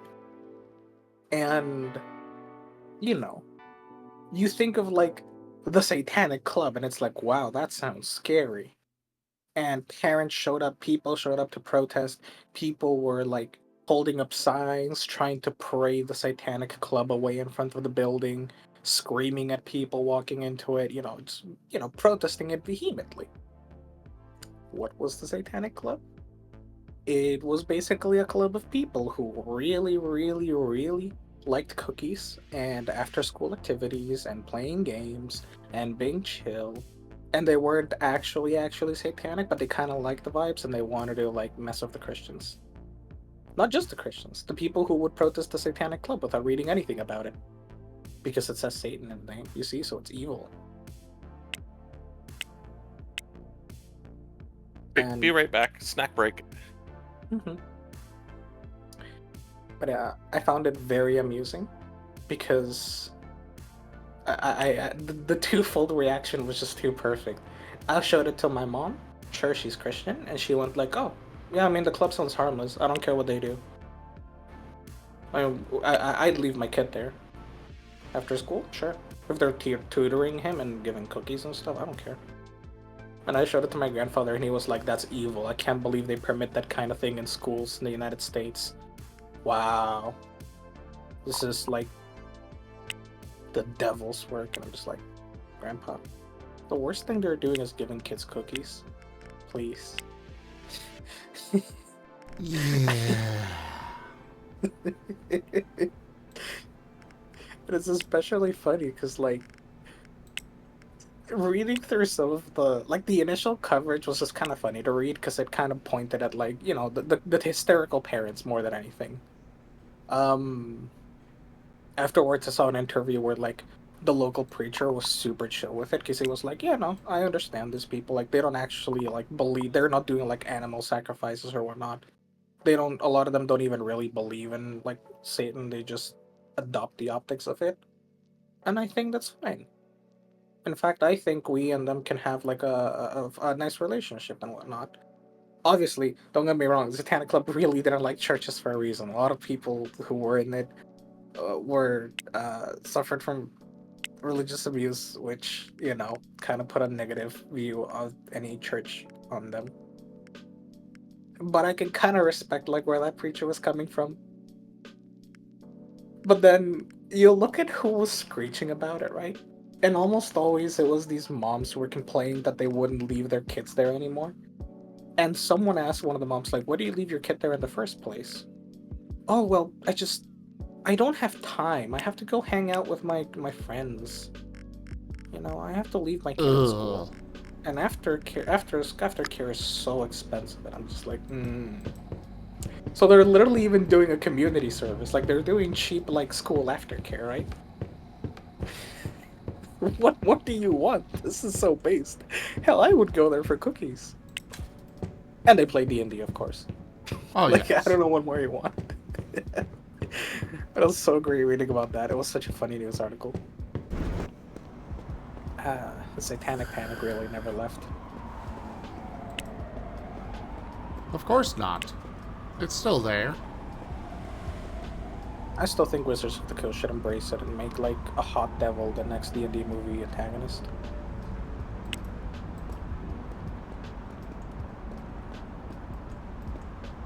Like, damn. Look, you can say what you want, but I have to admit, when I was in high school, a lot of my friends watched the series Lucifer, and I had to agree with my friend there. She was totally right. That actor was hot.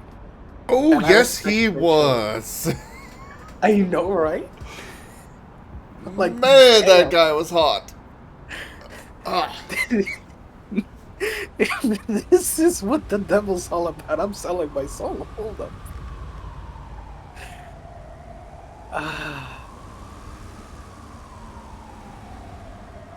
Too priceless. That's kind of what I think they need to do, right? Like, when they cast Jesus in movies, they really need to just pick the hottest guy imaginable. Or make him a furry. I mean, he did have 2 personas.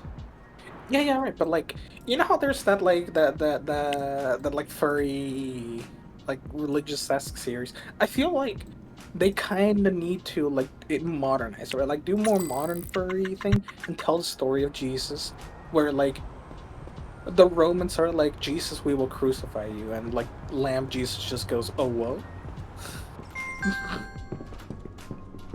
And watch the internet explode over it.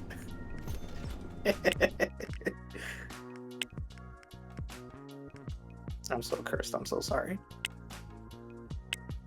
Are you really sorry? No, not at all. I thought I so. delight in nothing more than causing pain. Every point of psychic damage I cause is like an extra point of temporary HP.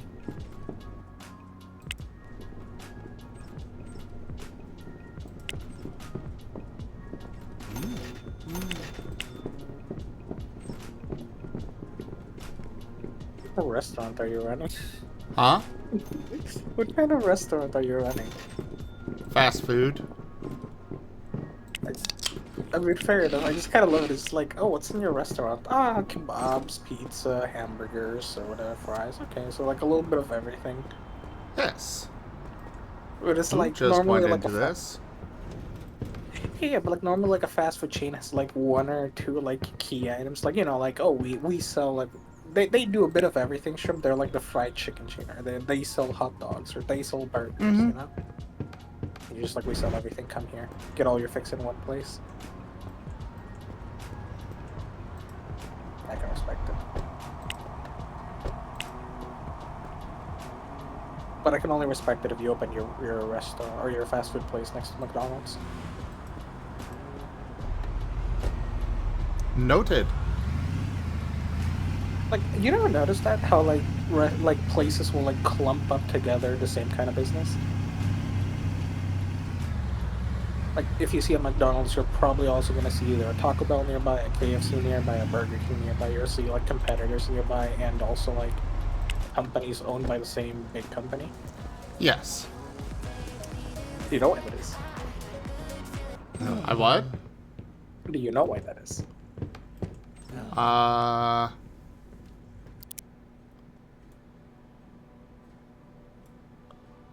So, a lot of times, so for example, I'm McDonald's, and these are my main competitors. Oh, look, like, just say hypothetically, McDonald's is competing with Burger King. I'm not sure, because half of those companies are owned by the same company, and the other half are owned by, like, 2 other companies, so you know. But yeah, like, McDonald's competes with Burger King. What do? Oh, Burger King settled a place nearby. Let me open up a place as close to them as I can. Why? If you're the smaller company, you get to leech people off of the bigger company. If you're the bigger company, you get to take people from the smaller company, and even if it doesn't make you that much money, it's still money. And if you run it at a loss, well, so are they, hopefully. So it's a win-win. You either take their competition or you make a profit off of their business.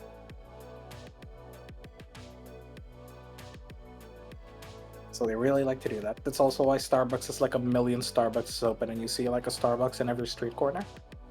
Might as well crowd out the competition, you know? Tell me you're gonna open a coffee shop that's not close to a Starbucks.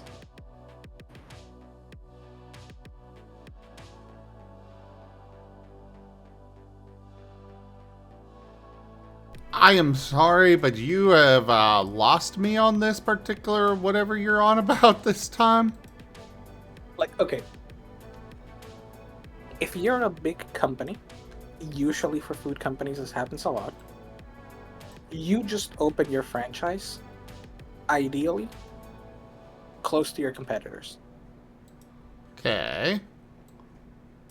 Now, yes, like Wolfscribe is saying, it depends. Oftentimes, you'll just get a franchise open wherever, you know, the person who's working on it gets to, like, say it, or wherever you find property. But a lot of times, they'll also try to get places open in strategic areas. So, for example, I'm competing with this other company. I'm going to open a place right next to theirs. Why? Well, a lot of people are already going to their franchise.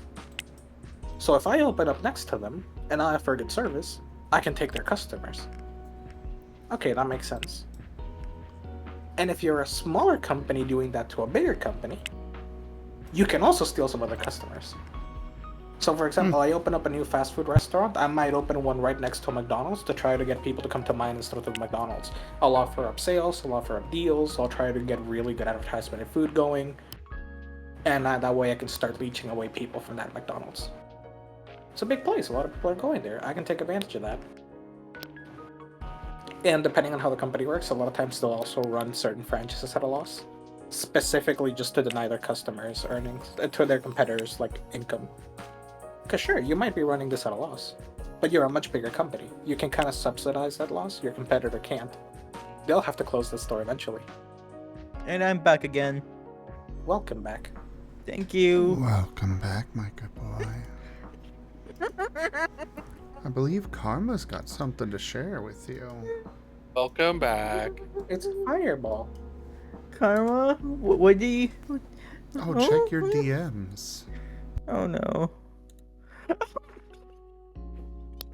And there's a mic peek. Mike Peak or Mike Squeak? Both? Both. Yes. Let us answer yes. Yep, much peak squeaking. Too late, Karma, too late.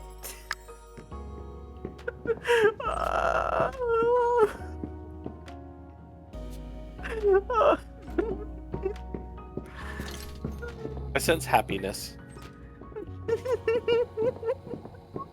I sensed broken. I sense both. Happy brokens.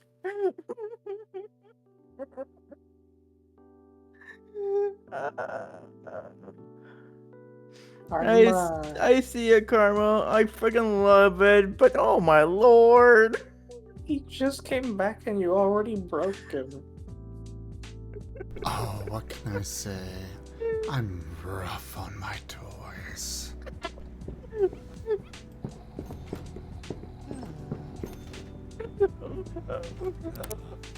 Peek, peek, squeak, peek, peek, squeak, squeak, peek.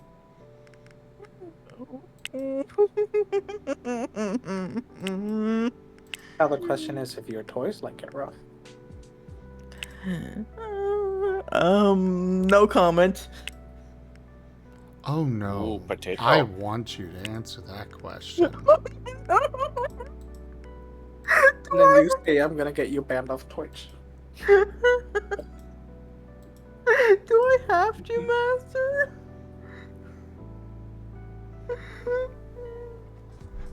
Yes.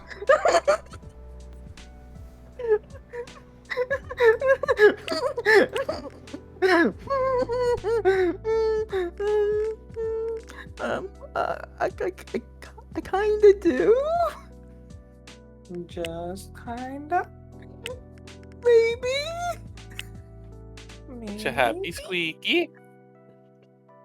The reason why I'm unsure is because I never done it, so I'm not sure if I'm actually gonna like it or not. But I'm willing to try it. Interesting. And that's why I'm kind of like on the yes, kinda, but not entirely sure, kinda. Alright, Zim, maybe you should experiment. Oh, don't worry. I will. But there won't be an audience when I do. Okay. You should stream to the newest platform on the block, only Buizos. Yes, I do love it, Caramel. I really do.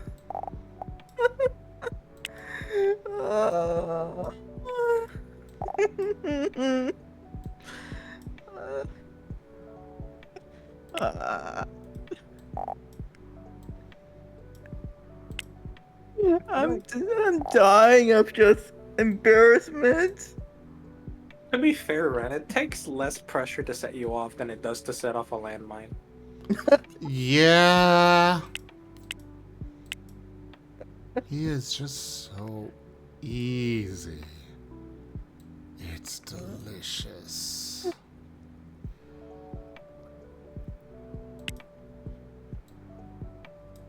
Hey, if you're gonna feed off his soul, at least give me some. No. I need to quell the goblin in me. Yeah, but you see, a tasty little morsel like this is just not enough to share. No. Oh my goodness! Rex, I need help!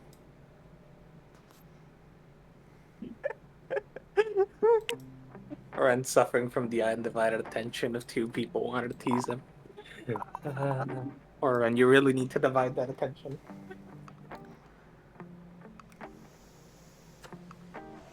Why did I feel the popular kid put on the other side of it? That's really cute, Karma.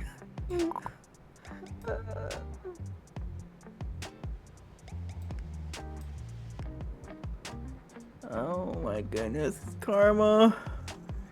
Thank you again. I really do appreciate it. Oh my gosh. Can I become my Buzo now? Master? Not yet.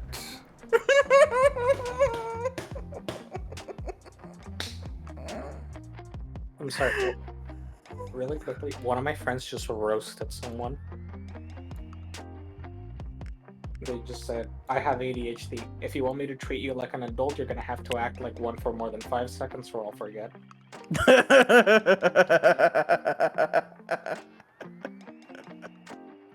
Oh. You know, if you have ADHD, you have a good insult. Yep.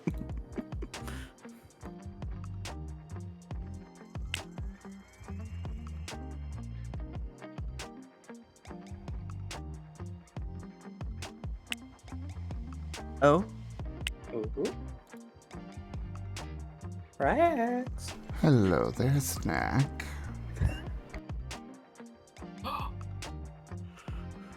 It's a Rex time. Oh, Oh, you hi. have another bottom. Hi, Another Rex. bottom.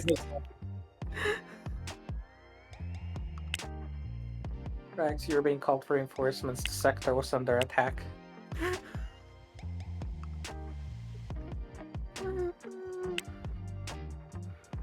I'm not sure if his mic is on or not. Rex forward to on mic or unmute.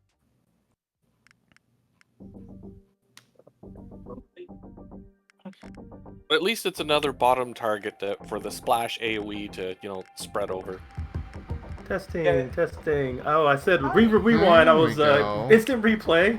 Hey, Gib Gab. Hey, Pakesh. Hey, Fish Sticks. Pat. Adorable. And hey, Matt, how did you get the finish? Because when you started talking, I kind of lost it for a bit. But I'm fine now. So, yeah. What's up, everybody? Zim, that's a new one. You actually broke a bottom before they even unmuted. Damn. I didn't have my mic in the right spot, so you know. What's up? Fair enough. Oh my god, yeah, that is. You look so delightful, Fish Sticks, as a mouse. I love it. Also, you have red and pink. Oh my god, what? Yes. All Oh, the yes. pink is the Buizo little boy thing. Where's this posted? I love the fact you He's got the talking color. about the And also talkie the- icon, Pakesh. Yeah. Oh.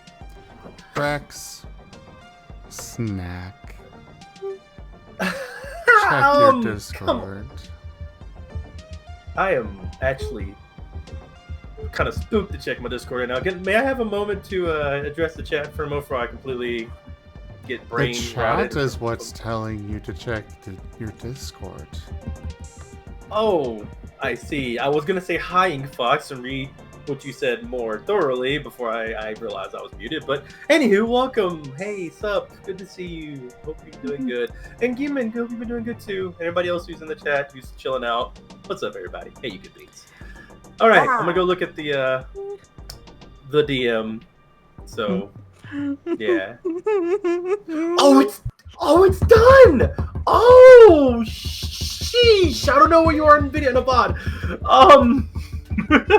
We're well past the 15 minutes. That's everybody. Did you draw me as a? You drew me as a bunny, didn't you? I love Squirrel's smile. Paint definitely has the expression I expect. Seeing the senior saber in the middle is amazing. I love the shot that Squirrel's in. Actually, the more I learn, look at Fish Sticks over there blushing so hard. Yeah, I'd probably be covering my face. Yeah, you know what? That's about as much as I'm gonna say out loud about this picture. I'm kind of stumbling over my own words, so we're gonna go ahead and exit out. As I'm just gonna say I like the picture. Good job, Ink Fox, and it was a really great job. And there's a lot of aspects of this that I like a lot that I could go on and on about, but I'm going to shut up now. Okay. You know, my favorite part of the picture is actually just Fish Sticks hiding behind both of his tails. That's true. So cute. Sounds like there's a bottom off happening in picture. Bottom off. No, there's no competition here. I'm freaking. It's adorable. Shoot. Seems like we're both actually going to be 8 anyway. I don't think anyone's safe for that picture. No, you two are gonna be safe. The 3 others are gonna have to fight for which ones get the meal and who's gonna stay out of it. Oh. True. They're gonna be too busy. Okay. Bottom battle. Bottom battle. Silly. Well, I'm a rug, so of course I'm gonna be silly. All right, well, I'm going to go and do some balloons and chill out, vibe while you're doing that. I'm trying to get the raptor on there, so I'm still here. I'll just be playing that while I'm chilling out. I'll look at chat so often, too. Oh, and if just letting you know, Rex, my internet's coming in and out because they're trying to repair the other departments around us. I was wondering why you wasn't streaming. Okay, cool. Sounds good. Well, and there's another reason why I'm not streaming, but I'll tell you about off stream. Ah, fair. Mhm. We don't do the bottom off competitions. It's the injury of 42. Yep. Let's see. That's some music right now. I don't have any playing. There you go.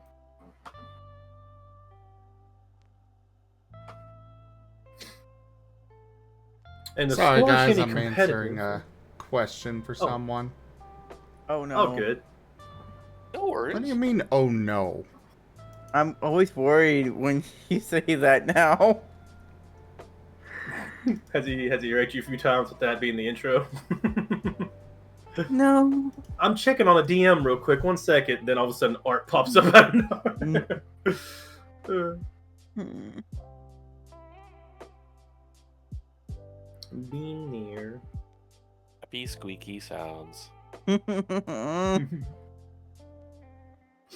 I was gonna say, to squash anything about bottom of the bottoms, competitiveness, or anything like that, I kind of agree. I've heard somebody in chat say that fish sticks here is the bottom is bottom, and I will happily accept that.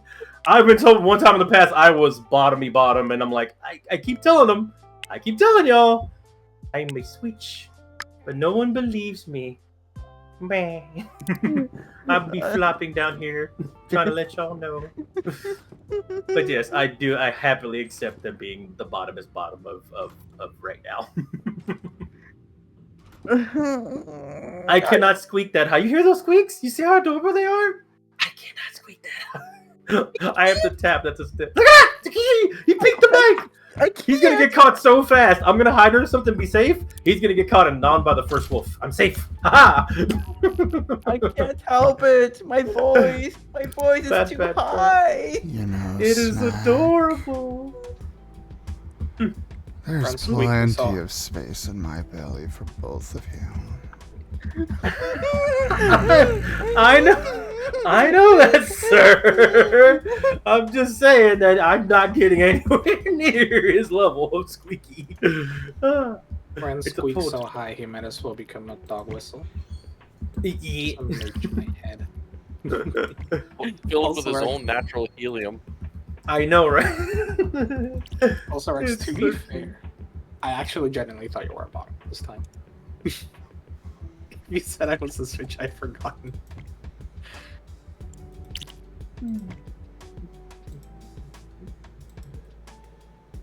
It's Also- fair to also- forget that. Also, you reminded me. Fetch gifted me Blues TD6. I really need to go play it. Wait, 2? You doing 2? Oh my god, I'm just happy you're doing anything. Alex Fox, shoot, thank you. That's okay. I wonder of what now? What do you mean my characters are tough to draw, Karma? It's hard to replicate the cuteness. Oh, they have interesting patterns compared to what they're used to. Maybe I don't know. I can kind of see Squirrel being a little tough to draw. I would can say see squirrel Squirrel versus- and Paint, which I Okay. guess, to be Yeah. fair, that is, All the patterns. you know, two of the characters that you chose to draw, but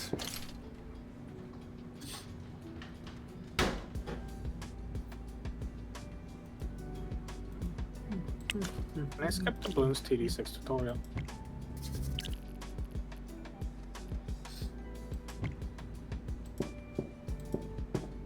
I've already played this game way too much.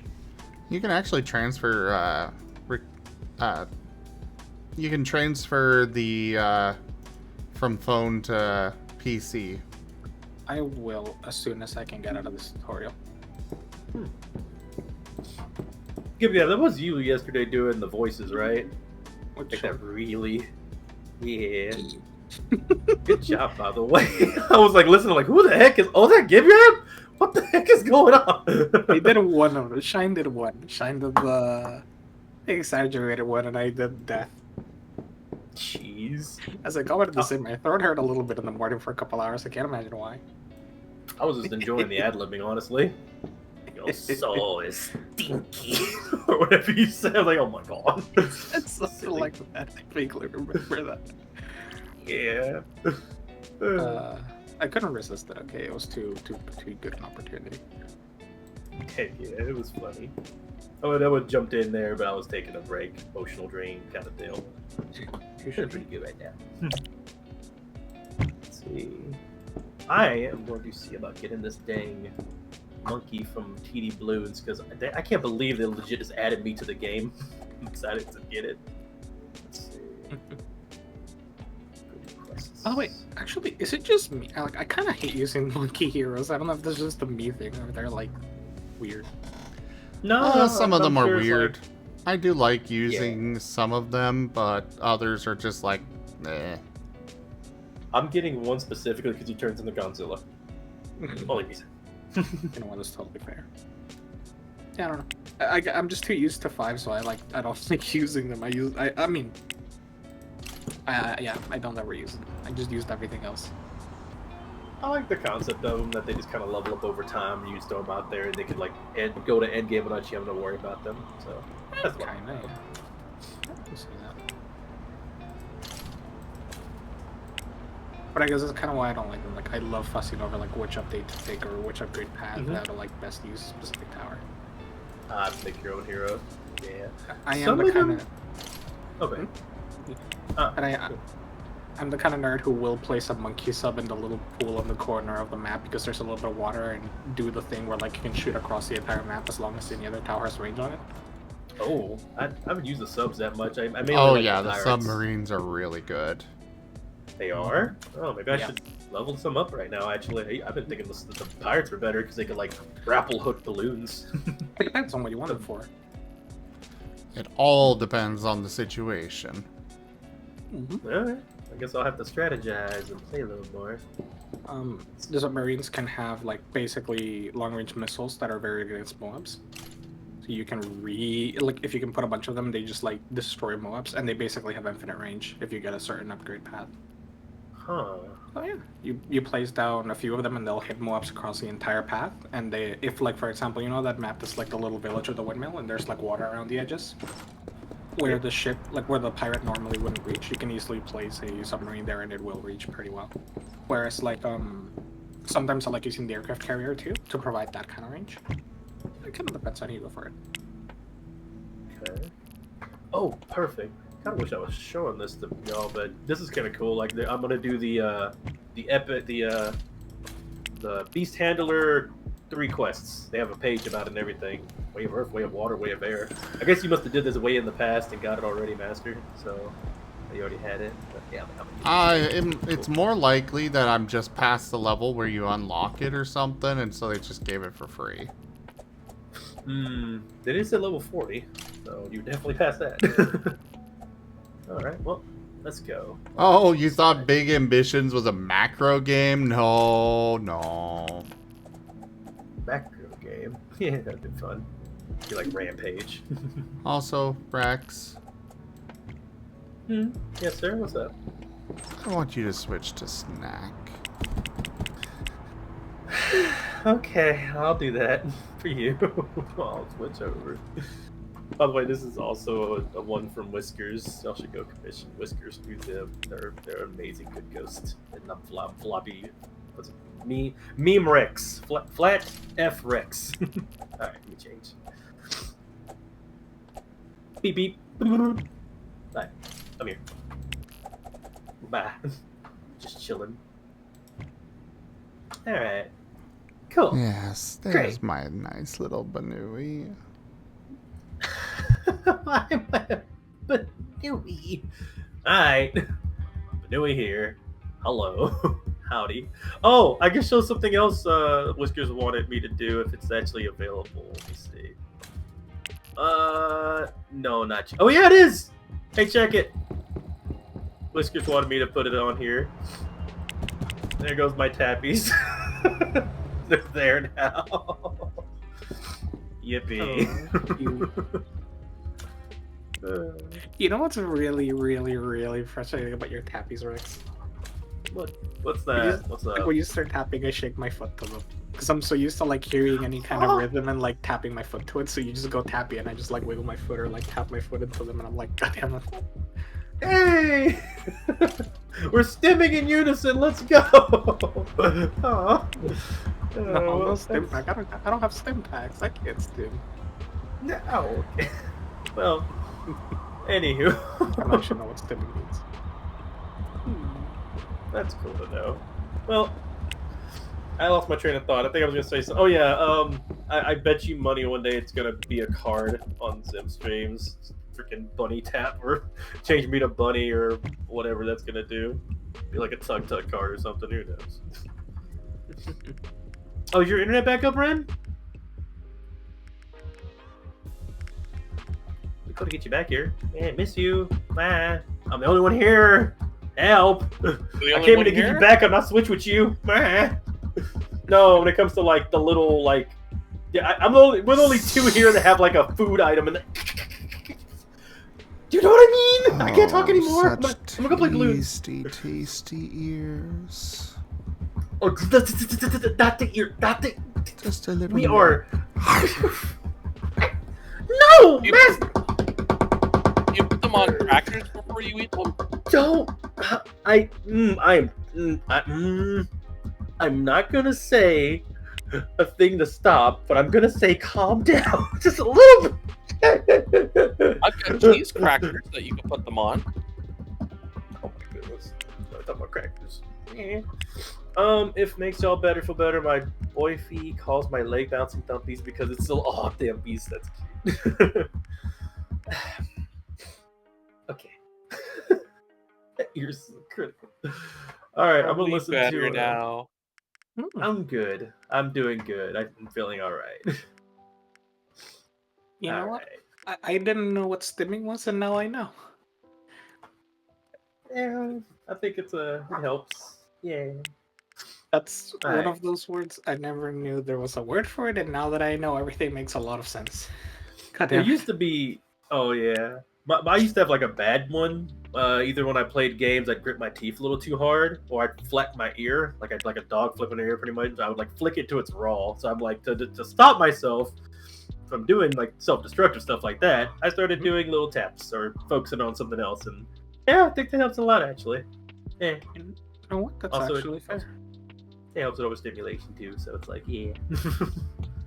I kind of noticed, like, I don't know when I began doing it, but like at some point I would like nod in, like, you know, like if I'm playing, like, for example, I noticed it with Dark Souls 3 when I was in a really intense boss fight, I would nod my head really quickly, and I was like, why do I do that? I don't understand why I do that. Oh.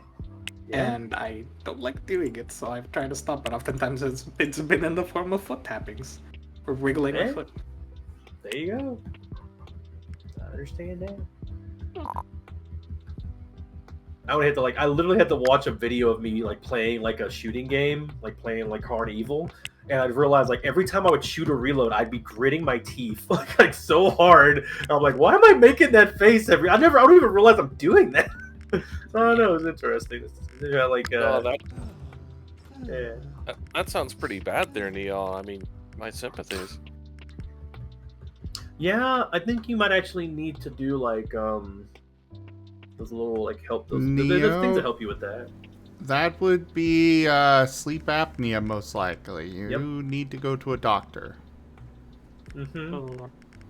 We're actually checking on the Holo for stuff like that too. I don't know if I have it, shoot, but yeah, that's definitely a thing. And I'm back.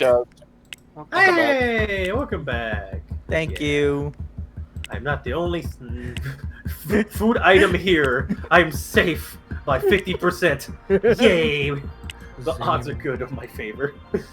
Alright, I'm gonna go play balloons now. Zim, you're beautiful. Oh. I did not lose my progress. What? I linked the account and it worked. I'm so happy.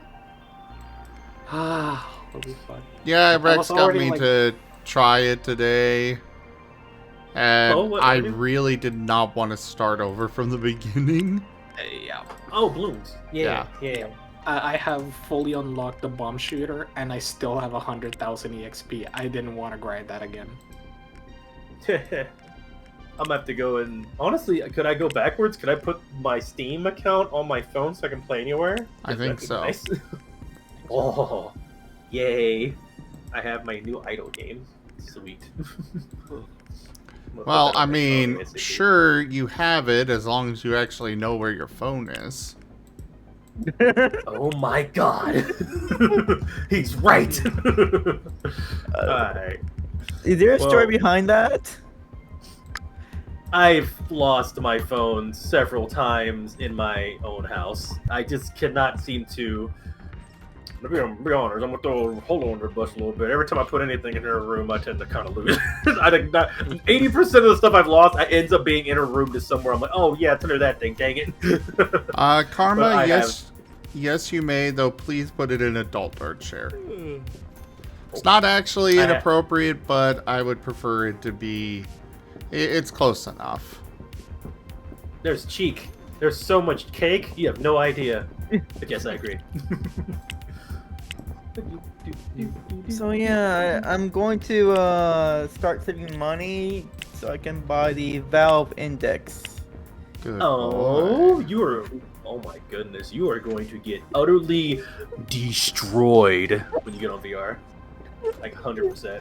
Oh, Rex can really talk about how well I do in VR. I will. Yeah, Dabin's gonna say yes, and we'll move on. Oh, so that's the main. That's the main reason why I'm getting it in the first place, because Master asked me to get it. So, Rex, how susceptible do you think he is to Phantom Sense? That will depend on him. I do not know. He's already in a pretty. I can tell from how the way he sounds and how he's getting into things that he has definitely a good headspace. So all it takes is not getting used to the VR's, getting used to the having on your eyes, motion sickness and all that. And I think he already has the headspace for it. He could totally get into that. I could totally see Phantom Sense hitting him pretty hard. He just use Shadow Wolf. I bought an Index and I haven't regretted it at all. Yeah, don't be so negative. It is a bit Everybody's old, but it's still one of the best headsets on the market right now. Oh, and Ren, to help you out with that, what you want to do is make sure, like, VR chat's great, but also, like, you want to get maybe a game or two, and I can help you with that, because there's so many good VR stuff out there. Oh, it's so fun. But, like, freaking, how many hours have I put in the VR chat alone? Let me see. I probably shouldn't say this out loud. I'm going to be embarrassed. But Rex, 573. What's up? you know Into the Radius? Into the Radius? That sounds familiar as hell. Let me see. Oh, that's what you're Ooh, that's- meaning, Shadow Wolf. Yes, he will. And what's up? That's like Good night, Prakash. Oh, good night, Prakash. What is the Into the Radius? It looks like a Call of Duty like. Mine is Pavlov. That's a lot of mods. You can play zombies on it. Yeah, so the thing about Into the Radius is it's basically PvE, single player, and it tends to focus on gunplay and like being more realistic with guns. So like you have to reload the weapons, you have to kind of brush them and keep them clean. You can put attachments on the weapons, and it like focuses a lot on like having like a weird post-apocalyptic dystopian kind of vibe. Have you ever played Weird. Pavlov? Sort of. I tried it once, but my computer and headset didn't like it, so I might need to retry it sometime in the future. It felt very jerky and laggy, and it go ahead. actually. Hey there, Paradoxical. How you doing? The stream is going well. Though actually, I need to actually I need to actually split up the recordings here. Oh, I think I am gonna go to 3 today, Rex. your decision. I want you to enjoy yourself. We can plan for next week, which I'll go ahead and let you do your thing, and we'll talk about it a bit. Yeah. Hopefully next week I won't be delayed by an hour and a half. Yep. Thank you everybody for joining us so far on this stream today. That has been Big Ambitions. Check out our website, zgfgaming.com. We've got links for our Discord, Telegram, Mastodon, Blue Sky, Patreon, and more. They are on the website as well as down in the description below through our link tree. Thank you to my patrons, tippers, and subscribers. It is your support that keeps this channel alive and going. I cannot do this without your guys' help and support, so thank you. Consider becoming a patron over at patreon.com/zgfgaming. It is one of the best ways to support the channel, though you can also do so by sharing the stream around, as well as coming by, hanging out, grabbing packs of cards to stream loots, Or you can also help out by subscribing to us on Streamloots or on our YouTube. But for now, thank you so much for joining, and I bid you all the most fondest adieu. Duke. See you in the next vid. Bye-bye.